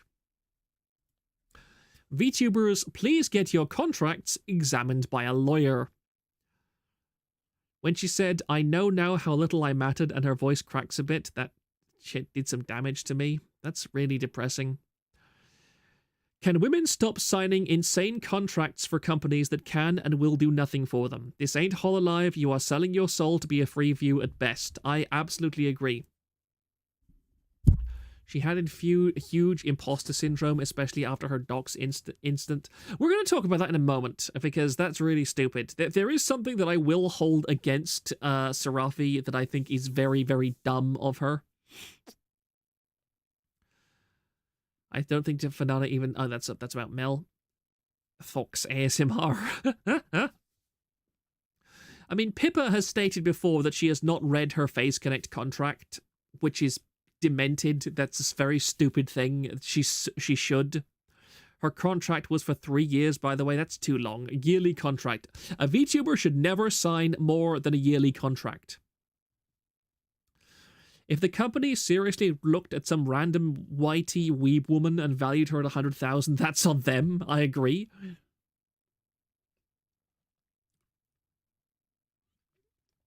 Every VTuber should have their contract examined by a lawyer. Like, contract examinations are not even that expensive. You're talking about maybe $100 or a couple of hundred like dollars or euros maximum. It's well worth it. It doesn't even need to be a lawyer. Like, the average person can spot really weird clauses in a contract that make no sense. Well, I say average person. Like, I've read contracts and so on before, and it's pretty obvious what the bad parts are. But have you considered Pippa's really dumb? I mean, yeah, Pippa is really dumb. Pippa is incredibly dumb sometimes, which is depressing. Pardon me, sorry. But there is something that I will hold against Amano Sarafi just a tiny bit, because she is a little bit Menhera, as all VTubers are. Let me just turn that down. Because I looked up her name on the forum, and somebody had posted this. Amano Sarafi has been reading too much VT. How loud is this? It's not going to be too loud. I would not shut the fuck up. I would not. Y'all motherfuckers rub one out every night probably, and you guys are just stop pitting your insecurities and what you guys do on me, all right? I bet some of y'all motherfuckers are rubbing one out right now. I read 4chan, all right? I read 4chan. I read it. Some of you have already stated that you guys rub one out while I'm streaming. All right, and you know what? I was gonna keep this to myself. But see, here it is. Here's the bark and the bite. Here's the bark and the fucking bite. I don't know who it was, but I want you to know that I saw your fucking dick. I did. Somebody did what are they called? Like cum tributes to me? I saw your dick, and I want you to know that.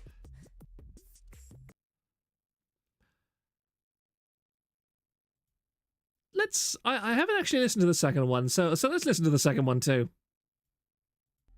I'm not, no, I'm not, no, stop baiting me, nope, nope, I'm not, it was mid. Nope, not answering, I'm not answering, no, fuck, no, I'm not answering. End stream if it was mid.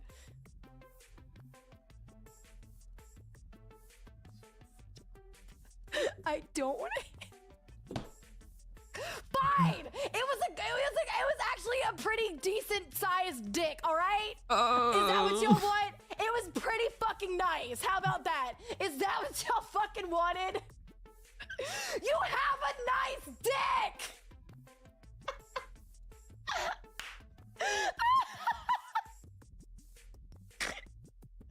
I'm going to fucking hell. I'm getting canceled. I'm getting fucking canceled. I'm gonna have a meeting with staff tonight, and they're gonna tell me to tone it down. But I gotta take off my fucking glasses. Holy fucking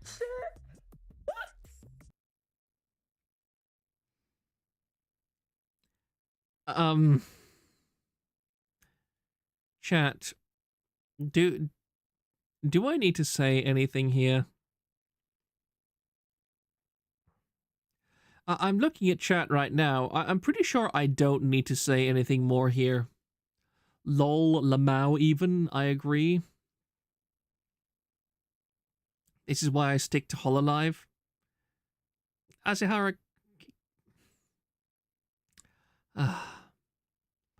When you stare into the abyss, 4chan, the abyss stares back at you. I mean, if you stare into the abyss of 4chan, 4chan sends you cum tributes.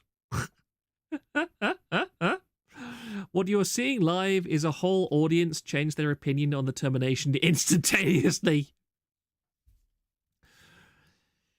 Mentally stable people don't pretend to be anime characters on the internet, and this is when I subscribe to Alien Mixture. This is really funny, but the person saying it will regret it in the future. Woman moment, 4chaner moment. I agree. Like, don't... This is free advice to any potential VTuber reading or listening to my stream. I say this from the bottom of my heart. I am absolutely sincere. Don't read 4chan. Don't read VT. Your life will not be better. You will not improve your numbers. You will not have a healthier streaming career. You will not... anything accomplish anything aside from hurting yourself by reading VT. It's one of the things that I have told more than one VTuber, and I don't understand why they don't listen. I really don't. I don't understand. Why? If you know for a fact that somewhere is going to do disgusting things, is going to anti you, is going to do their best to get under your skin, why would you willingly go there? I don't understand. Reminder that Maury and Amelia still go on 4chan. Yeah, and look at them. Look at them. Does it... Don't read VT if you're a VTuber, and if you do make that mistakes, then for the love of God, don't admit you do on stream. Yeah, I agree. You shouldn't do this. I don't understand why any VTuber would do this. And I can't understand. I've had people tell me, oh, I need to know what people are saying about me on VT because it's like valid feedback. And I was like, girl, are you kidding me? Are you joking? You take the opinions of filthy shut-ins who masturbate to pictures of your Facebook profile or your Rule 34 hentai? They have nothing good to say about you. They have nothing good to give you. These are not your audience. Your audience are the people that are there for you. Your audience are the people who will stick with you. The people on VT will drop you the second somebody with a more degen model comes around. Like, there is no winning on VT at all. Just stop reading it. Egotism, maybe. Laplace goes on Japanese 4chan and sees very menhera. Mume possibly on VT as well. And, well, Mume. Pippa's I love you PCG sounds in the background. Reading VT as a VTuber will just keep reminding you of your mistakes because Schizo's there won't let anything go and act as if you can't improve from that moment, and if you keep seeing it, they're right. Yeah, this is something that depresses me because I know that women are far more vulnerable to, like, woman braining than men, obviously. Tell me about the KR/VNU threads on VT are usually filled with posting on Meta from Gen 3, lol. I've never even seen her model. Filthy shut-ins masturbating to your Facebook profiles, so TVA. I mean, hopefully nobody is masturbating to people's Facebook profile on TVA. I would ban them if they admitted that.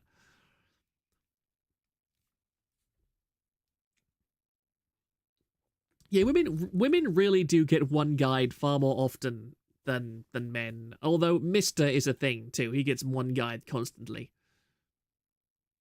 Mumi is from Cuteboard TVH. It just depresses me all the time about listening to VTubers talk about proactively seeking out the worst possible places to solicit feedback from because it does them no good. Time to shill TVA instead of VT. I mean, TVA, at least you're not going to see cum tributes on TVA. Like, I would proactively crack down. Again, I have banned people on TVA before because they have proactively come to the forum to spread lies or misinformation about certain talents that I know is false, that has been proven to me to be false, but they're like, I'll just repost this again like 3 or 4 times in a row. So I will curate TVA to prevent, like, proactive misinformation from popping up there. So VTubers can generally be assured that they will at least get reasonably objective and honest feedback from somewhere like TVA, whereas, you know, on VT, it's just like, nobody cares. Nobody cares. I mean, there are so many antis on VT, it's absurd. You're not going to see meat tribute. You are going to see meat tributes, though, but I guess not for a bit at least. Oh, yeah, that's the thing. That's another thing. That's another thing. Where, because I nuked Henry. Oh, sorry. Let me just get rid of that. I nuked Ridicule for a week. Proctor women also tolerate Tumblr and fanfic boards that don't seek out healthy online discourse. I agree. Meter is super cute model, but yeah, I can see why they're gooning over her. Oh, dear. I mean, I doubt that admitting you go on CO or TG would be much of a detriment to you, but there's nothing to gain from admitting that VT lives rent-free in your head. I used to be a Misma and Leoria fan, but that dropped me. What do you mean, given the company? Like, why do you have to drop Leoria for the company? But yeah, I banned Henry, aka Reticule, for a week because I just got sick and tired of the way that he was acting. Reticule, no. Henry still hasn't. No, this is Reticule. Why is Reticule laughing as Henry, by the way? He's been really weird. Really weird lately. Have you ever seen Reticule? Reticule is like this all the time. Like, Reticule is somebody who really annoys me because Reticule is perfectly capable of acting sensibly. He is perfectly capable of acting in a rational human manner. But he refuses to. And it's intentional. Like, people say, oh, Reticule, he's mentally ill or whatever. No, I don't believe Reticule is mentally ill. I believe that Reticule is sincere. And I don't think he's trolling, necessarily. But, I mean... which post was it? Because he posts so damn much. Here it is. This one. It was this post that made me ban him. Because I receive an average of, like... When Reticule was on the forum... I received an average of like one report on Reticule every week or so because people just would not shut up about Reticule, and he knew this and he would poke people about it, and I was like, I'm sorry. Well, you could at least get a decent convo out of him before, so long as Pippa wasn't topic. Now he just seems constant. Yeah, that's the thing. Reticule could converse with people about topics aside from Pippa in a sane way. But the moment Pippa comes up, he descends into this disgusting person who nobody can stand. And so he's gone for a week. He should be unbanned again fairly soon. I said it for a week. I forget when I banned him exactly. It was like sometime middle of last week. And I just decided I've had enough of Reticule for a while. And he is also, when he comes back, he's going to be on a very, very, very short leash. When Reticule returns, my policy is he acts like a normal human being or I ban him again for a month. And there are not going to be any exceptions to this. Like, he is not allowed to be a little bit weird. He is not allowed to be a little bit schizo. No. He acts like a normal human being. He talks like a normal human being. He drops all the stupid bits and everything. And he does it completely. Or he gets a month-long ban. Think a topic ban for him might be effective. I don't think so. I don't think so. And again, what Reticule does, if anybody else did it, I would ban them permanently from the forum. The only reason that Reticule is still around is because he is Reticule.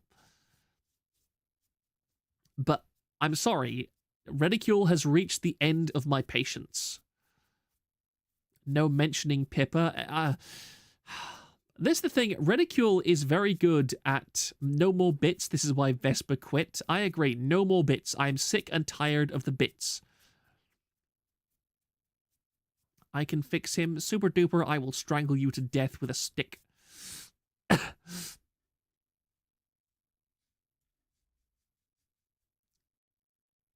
where else was I? Let me have a look. 2024 will be the trial of Reticule. I mean, the problem is with Reticule is that Reticule has 13,000 posts. He has more posts than Nolan does by a country mile. So I have... How long have people been reporting in Proctor? Since like the day he started posting. And I think that putting together a timeline of Reticule's activities would terrify any archivist, because there's just so much of it. He talks so much about Pippa so constantly. And it just tires me out. It exhausts me having to deal with this idiot all the time. And that is why I am moving on. Let me just delete these tabs because I'm done with them now. Now we can get rid of this because there's another thing that I found quite interesting. That's archive is... No, not that one. This is something else that I wanted to focus on. This is Pochi's call-out post about Idol. Now, this happened on just, it's a couple of days old now, and I didn't want to cover it right away because it felt like, as if this was an evolving situation, and I didn't want to jump on it right away because there was a lot of variables and a lot of factors involved. But now I feel that we've covered, it's been gone enough that we can actually have a conversation about this, and I've looked up like 5 or 6 quite interesting posts to highlight from this. Because Pochi Maru of Idol Corp put out this post on Twitter. It was another Twitter document about 4 or 5 days ago. And she said, let's talk about that time I worked at not Starbucks, aka I would just call it Idol Corp. Idol Corp has not provided an extended break notice despite my request to do so a long while ago. The situation has caused me significant worry. I wanted to take a break from accumulated stress from the very start to the present, because of several issues that Idol Corp has had. While I recognize some internal issues are being worked on, there was limited acknowledgement for responsibility of past incidents. I have experienced difficulties primarily in my interactions with Avil. I was scheduled to receive my share of the second promo event earnings, given to me in support by customers in early February to help facilitate my move to another country, including various expenses, as agreed and being the sole reason for my second promo event. But I did not receive anything. The lack of funds has caused me hardship. I have been under the impression that I would be paid. I was told it was sent or being sent at the time, and like the first promo event, I should have received the funds on my next paycheck. I was recently told that the funds were frozen due to saying I wouldn't do my tasks, which is false. We were still discussing it in the middle of negotiations. There were mentions of other tasks over which I had no control over, i.e. the minigame, stuffed mascot, etc. This concerned me because I stated multiple times I could do my tasks. It seemed illogical, as I had learned I would not receive the funds prior to this part of our negotiations. I was told by somebody else at Idol that the actual reason was because I had a work leave notice active. Regardless, this shouldn't have changed anything since there was a significant established lapse of time before my leave, and I was more than open to negotiate and compromise to do my tasks during that time and extend my work leave notice. This is a very annoyingly formatted Google document, by the way. This is a copy of it, but it really irritates me to try and read this. I'm actually not going to read all of it because a lot of this is just rambling and it talks about the same thing over and over. There were instances of undue pressure and coercion over the past months, such as punitive terms in documents I was given to sign and threats. I refused to sign anything for my own mental well-being and to protect my freedom. Other individuals joined in the negotiation near the tail end, but it was still unfruitful, as Avil refused to budge. In the end, I knew refunds might have to be issued, despite being a last option because of my financial situation and possibilities of resolving this. I was very recently made aware of customers that upon asking refunds, messages sent by Idol to customers indicated no refunds would be offered because I was presently working on and on my way to finishing my tasks. We had not come to an agreement while simultaneously claiming I would not do my tasks. I haven't received anything either. Now she talks about privacy, being unwell, etc., and so on. This is more or less what the Google Doc looked like. Doc reads like she's working through brainworms. I agree. It's very strange, very strangely formatted. But I think we'll go straight to a shout out to Reinigan for the excellent analysis he did on this. There was immediate confusion over why exactly this happened, but a lot of people very quickly began digging and sleuthing and seeing interesting things. The Abomination up here says... Oh dear, actually no, I won't read that because there's something different. It seems her wage is being held for unspecified work that Idol demanded of her in the beginning unless this wasn't clearly stipulated. But what vexes me is that she wishes to be left alone and not pursue or insist on getting paid what she's owed. And Reinigan here points out, I'm pretty sure the work being demanded is all the original Donathon goals from March of last year. Of the major donathons they had, I think that Yuko and Pochi were the big ones with outstanding goals that haven't been fulfilled. In fact, Idol had said back in late December they were going to put a Google Doc tracking the fulfillment of their 11 plus donathon goals because there were so many goals that remained unfulfilled even a year later. And this is like original song, Pochi Dojin, Pochi Game, artwork from Mama, Gachapon Online, special voice pack, Chat's Choice. What's a Shimaji? Shimaji. I have no idea what that is.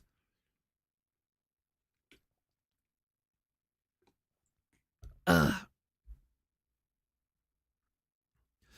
going to guess Avil probably called her out to work harder on Donathon 1's goal, and she went full Menhara. And he threatened to hold the funds for 2 since the Donathons have turned into a major thorn in his side.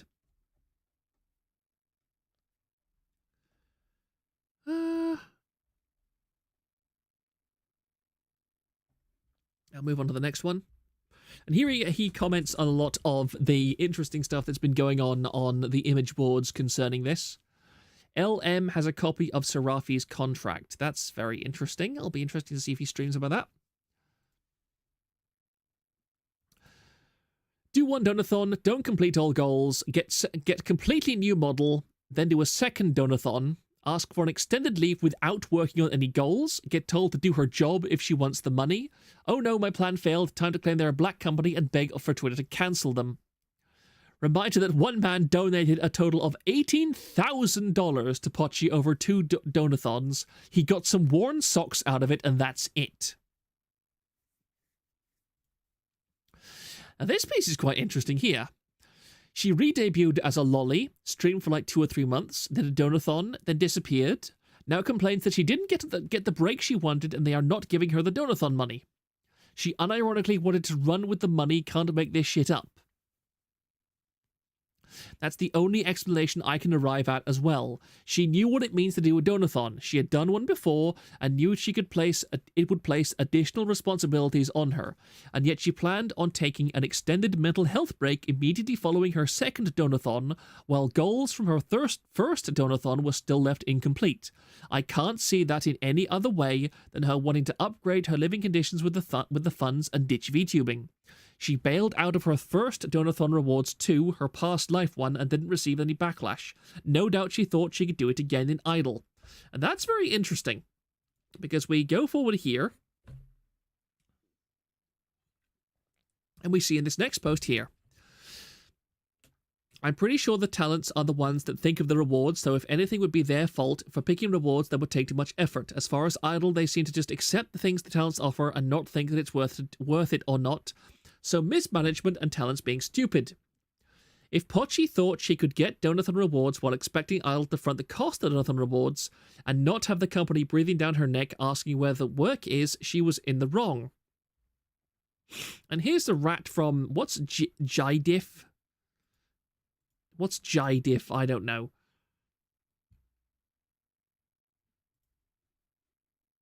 I'm not sure if people can hear the wonderful rain on my roof right now.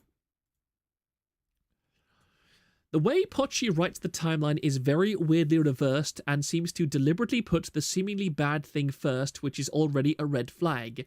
And it also doesn't help that it's kind of ESL and clearly written with no one's supervision. But according to her, Idol does a contract renegotiation. Pochi thinks something about it is bad. She starts to the PL walkout threat. She says it didn't work. Gives notice with the intent to graduate in January because of this. Stops mostly streaming.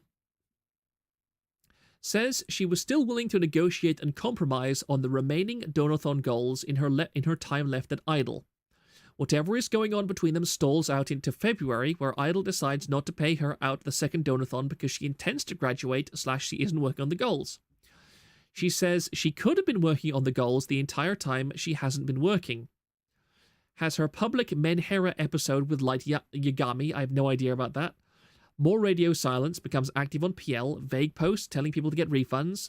Idol declines the refund requests and tries to maintain the appearance that things are fine. This information makes its way back to Pochi. She posts this poorly written Google document. My thoughts, I'm willing to bet the contract renegotiation thing was something that came as a result of the Riro incident. And while whatever it was bad, as she frames it, it at least enough that it got all girls to do their PL protest with her. Because around the time of, for context, around the time of the Riro Ron controversy, a lot of idol girls suddenly became active again on their past life accounts, and many people speculated that this was before a mass walkout of some kind. And then that never happened, so people think that Idol agreed to renegotiate their contracts based on what happened with Riro, so that this wouldn't happen again. Pardon me. Where was I?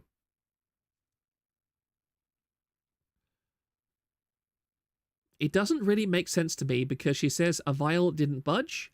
If he didn't budge and it was actually bad, why did the PL shit all stop at the same time and the girls start acting happy again? Did he call their bluff and they all signed on anyway? If so, how could it be particularly bad when Avile said they intend on publishing the contract? It doesn't add up. The part about coercion and threats is also vague and not something you say without actual examples. As for what she says happened after, the main hang-up, according to her, was the big goals and that Idol's responsibility was for fulfilling it, mostly. Knowing how slow Idol management is, it's probably shit they haven't even started to make happen, and if they did try to basically hold her / her payment hostage in part with those goals, then that's pretty shitty. At the same time, though, it doesn't really matter because the second Jonathon and immediately trying to bail is shittier, and she was already not working on anything. If you aren't working, then you don't get paid 40k USD, simple as. They can change the goals to easier stuff, and they should have a while ago, same with Yuko before even January Yab weekend hit. Pardon me. But with that many big goals being changed, it would have been a massive I'm graduating soon bell that likely causes yet another spurg out in Discord anyway. Plus, some other kind of business autism I don't understand about contractual fulfillment properly. Plus, them being unable to trust her to do even easy goals at that point, so I can see why they would refuse to change them. This all combined with Koni / Roka being cool with Idol and Fuyo basically being all men hero women, men not even once recently, on top of the obvious part of how generous Idol was to her before this point, leads me to believe that Pochi is being significantly more men hero than Idol is being a black company. That said, Idol is still incompetent. Ship my effing keychains, Avile. Somebody has beat me on Discord, one moment. GIDF is the Idol EN General, stands for Jewish Internet Defense Force.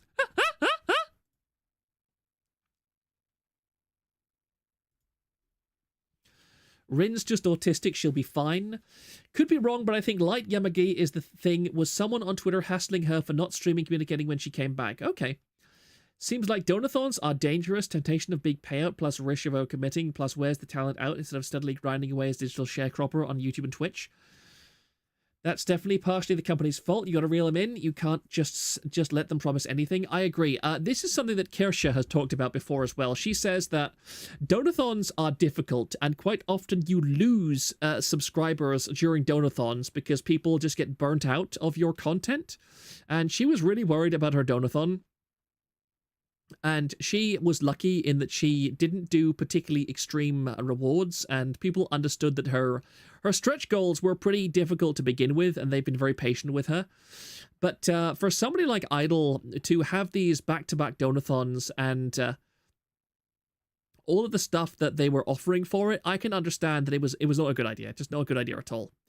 Skiz, I mean, it is a donathon, but she should have not overpromised rewards. The only question that I have is, why did her talent manager approve any of these rewards? That is definitely something that could be laid at Idol's feet as a problem. I do agree it was a bad idea for them to approve these donathons to begin with. And I think that overall, it's a very good lesson to corporations to always make sure that they have a good rein on their talents and make sure that they are not overpromising things. Incompetence, I agree. I think that, again, there doesn't seem to be any kind of corporation out there that is able to provide, aside from maybe HoloLive and maybe FaceConnect, that are able to provide consistent, effective management for their talents. The fact that she's a repeat offender for the donathon thing is what gets me here. How does she think she can get away with not completing rewards? Because as somebody on VT pointed out, that she got away with it before. She was able to get away with it, and she was able to basically get off scot-free because she just bailed on her original donathons. Where am I now? Yes, well, apparently I've disconnected, okay. Oh dear, my head. Reconnection successful. Okay, we're back. Good. And I find this quite a good indictment of Idol as a whole, because as Aquatic Novelite here says, my only issue with him, that is Avile, is a major one. Cover doesn't smugly talk about how much better they are than other corps. It just shows what they have to offer and works on itself. Even Any Color doesn't smugly talk about how they are better than other corps. They leave that to the Nietzsche sisters. Something Avil should consider. And then Hift says, the Transparency Act he really likes to flaunt is a big part of this. Transparency is a corporate buzzword that amounts to selectively presenting specific facts to build a desirable public image.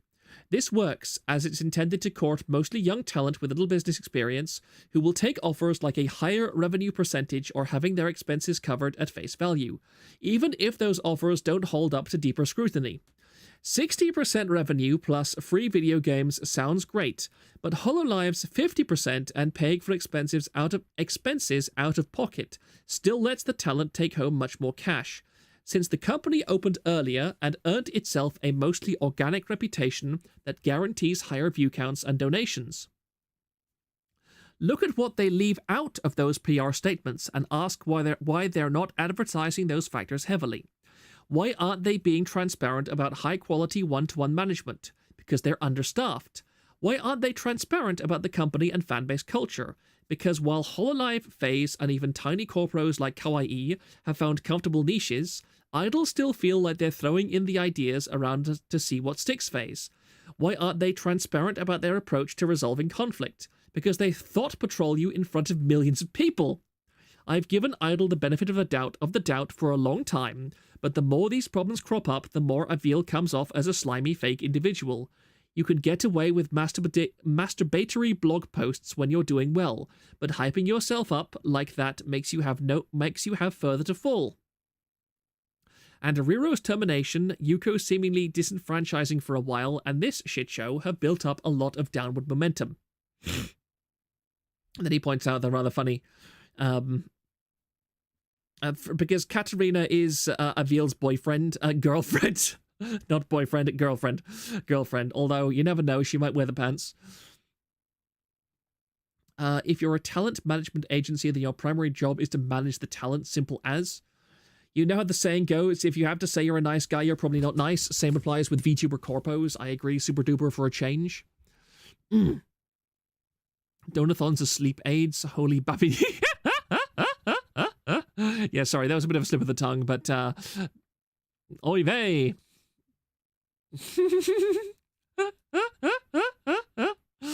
Oh, dear. Oh, dear.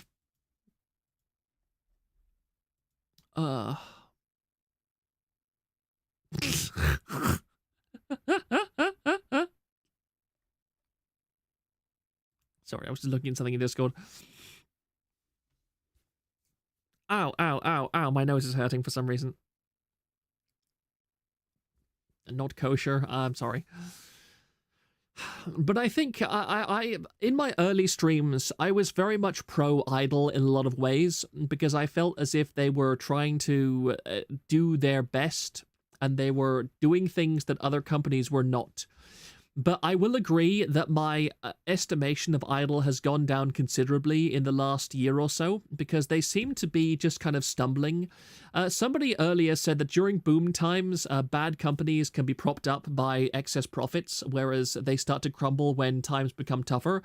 And we are definitely coming into a more tough point of the VTuber industry as a whole, because the economy has been trending down for a while now from the massive COVID boom that we had, And now we are entering into a point where the market is very heavily saturated, that pretty much everybody and their mother and their mother's cat and their mother's cat's squeaky toy can get a VTuber model and avatar very, very easily. So it is very easy for people to enter the medium, but at the same time, the medium is not growing. New VTuber fans are not really being found because VTubing has reached definitely a saturation point of at least internet culture. I never put two and two together. This is a Jewish company calling themselves Idol. You only just noticed? My mate, stick with the times, please. I think in the next half year or so, Idol will be a very interesting company to watch. I think that VNU, Idol, and various other small talents are going to be quite serious in their mismanagement of things, and it's going to come back to bite them. We're going to see more graduations. We're going to see more terminations. The Idol... I'm not going to read that on stream. That could be a little bit spicy. But, yeah, speaking about all that, do I not have it up? I don't think I have it up. That's really annoying. One moment, please. I do not have the AkioAir stuff up, which is really stupid.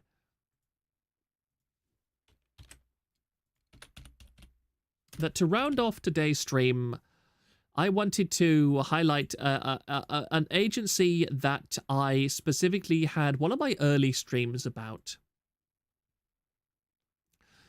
This is AkioAir, and AkioAir is dead. AkioAir is finally dead. Ding dong, the witch is dead. Jason is dead, or at least he will probably soon be hunted down by his Singaporean investors and killed. And I just want to say, I have actually sent an email to AkioAir at their contact details because I want to know what kind of assets they have to liquidate, because they say they are liquidating a lot of their assets. I mean, it's growing pains, so that companies/talents know what standards to have in future. It's just a shame that nothing from Idol Culture or early YT management companies transferred over. I agree. There were a lot of warning examples. About time, Rip Bozo? Yes. This is a seething announcement. This notice is intended to inform you that AkioAir will cease its operations as a VTuber agency effective immediately. This decision was not made lightly. We understand that the public sentiment may not be the most favorable towards us, and to this day, many may still hold negative views against us. Despite the lack of response, we sincerely have taken your criticism to heart. Unfortunately, our investors have decided to pull out as the investment environment has been deemed too hostile towards business owners, and the return on investment has yet to meet their expectations. As of this announcement, we have used our best efforts to finalize any outstanding matters, liquidated, unused, or discarded digital assets, provide mutual closure to any unresolved issues and business relationships, and completely transferred all rights to the respective parties in good standing. Moving forward, our legal firm will handle any further communication, necessary legal interactions, and unresolved disputes. We may, however, directly reply to any interests in our assets liquidation. Please contact AkioAir.com for further inquiries. We thank you once again for your support. Rip in piss.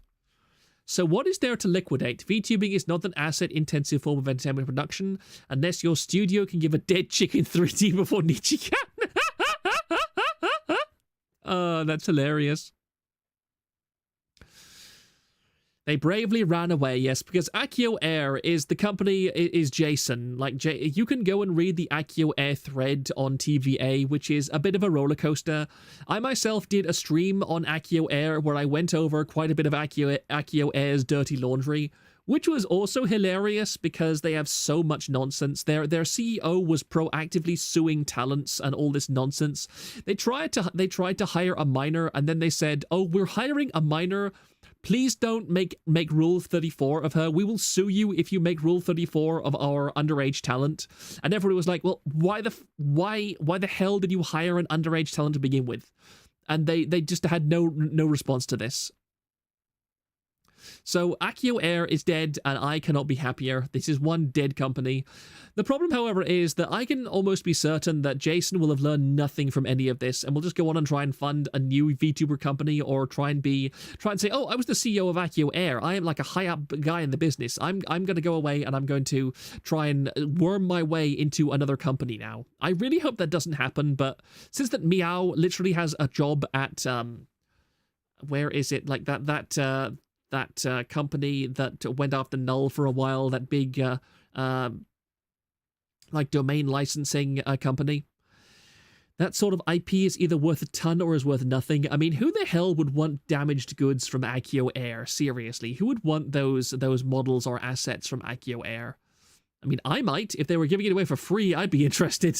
Let me just check my email and see if I've gotten a reply from any of this.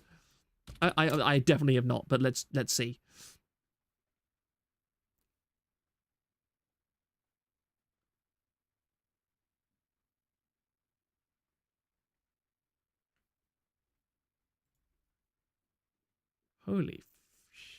Holy shit. Are you fucking... Are you... What? Guys.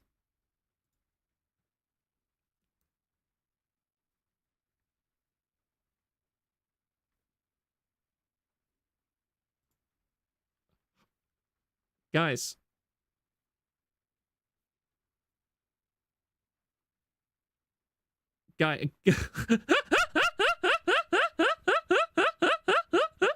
They actually replied to me. I literally did that bit where I was like, hey, I'll just check my email because I sent that email to AkioAir. I bet they're not going to reply. They did. I was just replied to. When did they send this? 3 hours ago, right before stream. They replied to me right before stream.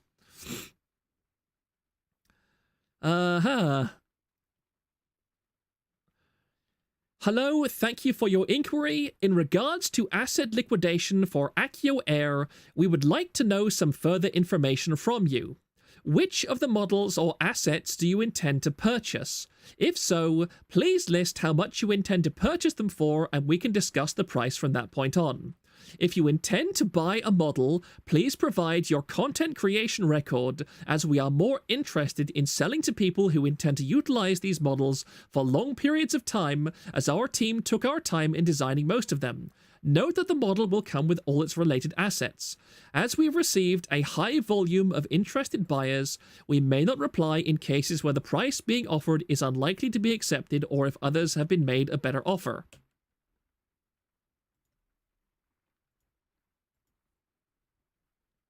Yep, they're selling the models.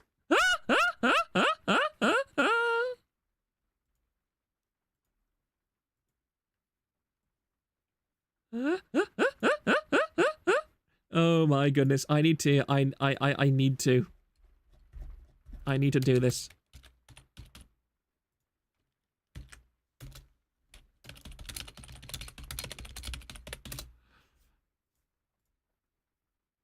Oh, that's a huge red flag. You should ask Athy if she wants her old model back. Is Athy, is that who Megumi used to be?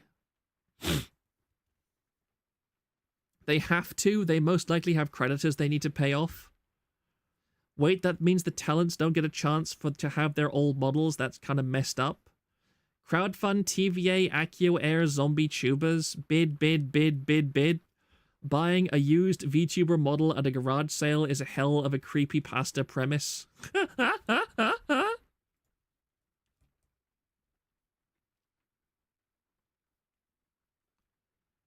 I archived Ishii debut.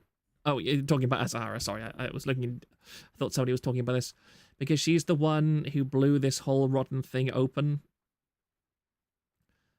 No, Athy is Athy. Megumi was going to be Panthera. Oh, I see.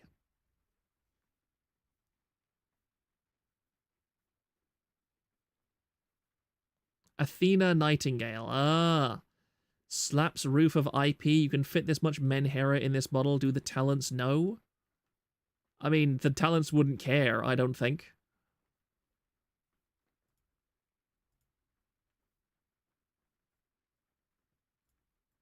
But yeah, this is baffling. No, it is. I'm not surprised, actually. I am not surprised. But what surprises me the most is we have received a high volume of interested buyers. Now, I find that interesting. They could also be lying to try and like drive up the amount of money that they're getting for it. So I'm curious. I really need to go and think about this now. This baby can fit so much BPT in her. Like, I need to go and look at AkioAir's talents. That just sounds like sales speak. That's true. I almost want to kind of lowball an offer and see what they say. Give me a moment.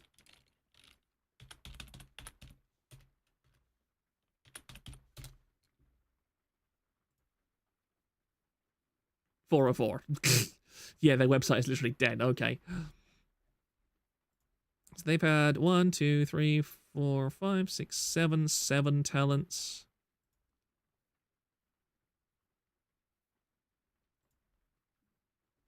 Interesting. Okay.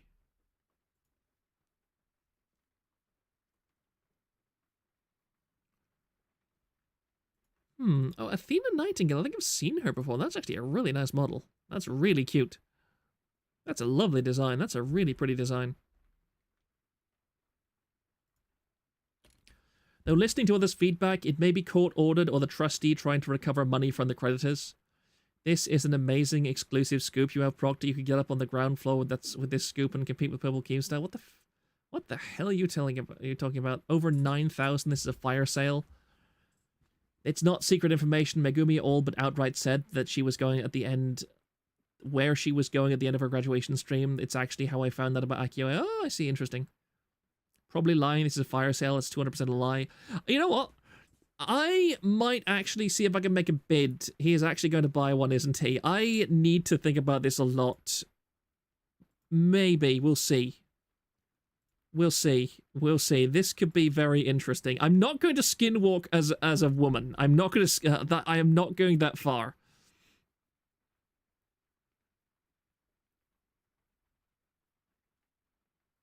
But this has genuinely got me thinking. Unironically, buy one, it would be so funny. I mean, I have not got the largest amount of money in the world, you know, so... False ID, Proctor, I'm talking about false, okay. And no, I was... I buy model $50. Ask some former talents and place no more than 2k. I'm not paying, good grief, I'm not paying $1,000. I'm not doing $1,000 flutter for this. Buying the Athena IP and giving it to Athi would be the ultimate Chad move, bro. I have no idea who I've never spoken to that person at all, so we'll see.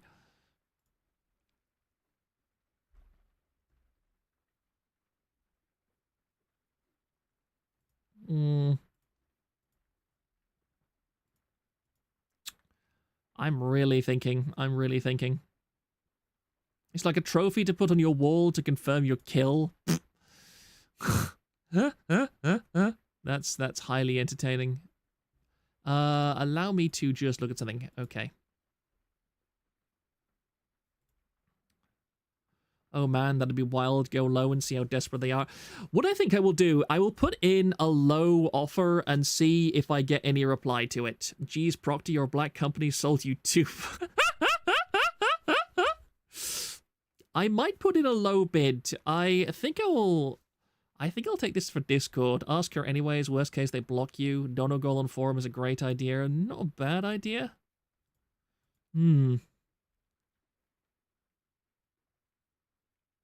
Guys, I'll be honest. I'm probably going to end stream at this point because I'm more or less done with the things that I want to talk about. I also need to go to the bathroom. But when I get back, I am going to seriously talk about this with people on Discord and maybe the forum too. Because I see an opportunity here, and I really want to see what people would be willing to actually put forward to this. Because this could be a very, very interesting opportunity. If you put in a low offer, they'll stop talking to you. If you're serious, start something low end of normal. Yeah, make inquiries. Yeah, I will. Just look, guys. A stream is not the place to discuss this. I'm going to discuss this on the forum, and I'm going to discuss this in the Discord. I'll tell you to raid Lawyer Man, but you can't raid. But he's going through the VNU contract. You know what? I may as well. I like legal mindset. Legal mindset. Before this. Whoops, that's what I wanted to do. Guys, you can go and play around in legal mindset stream if you like. Low but reasonable pin message. Because I have some thinking to do.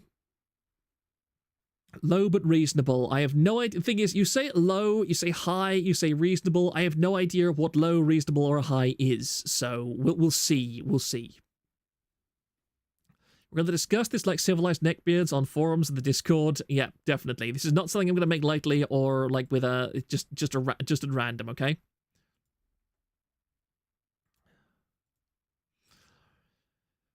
I don't want to insult you by lowballing you. Can you tell me what you'd like to get for it? That's not a bad way to go, Gigadramon 6. 2,000 is pretty reasonable. Trust me, I'm not paying 2,000. Feck off. Like, for 2,000, I could get, like, a full indie rig and everything like that. 2,000 for used goods, that's never going to happen, sorry. For 2,000, I could buy my own model and probably an iPhone to run it off.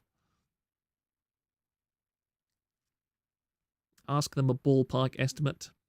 Anyway, I'm going to end stream now, and we can talk about it after I've had something to eat, because I'm actually starving. I need to go to the bathroom, and yeah. But I do appreciate everybody who came to stream tonight. So this is definitely something that we can talk about later on. And this is definitely a very interesting opportunity that I do want to think about carefully.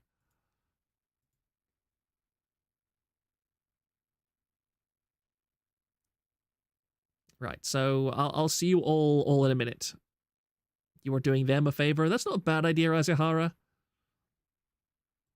But we'll see, we'll see. Anyway, guys, thank you all for coming for this stream, and I will see you...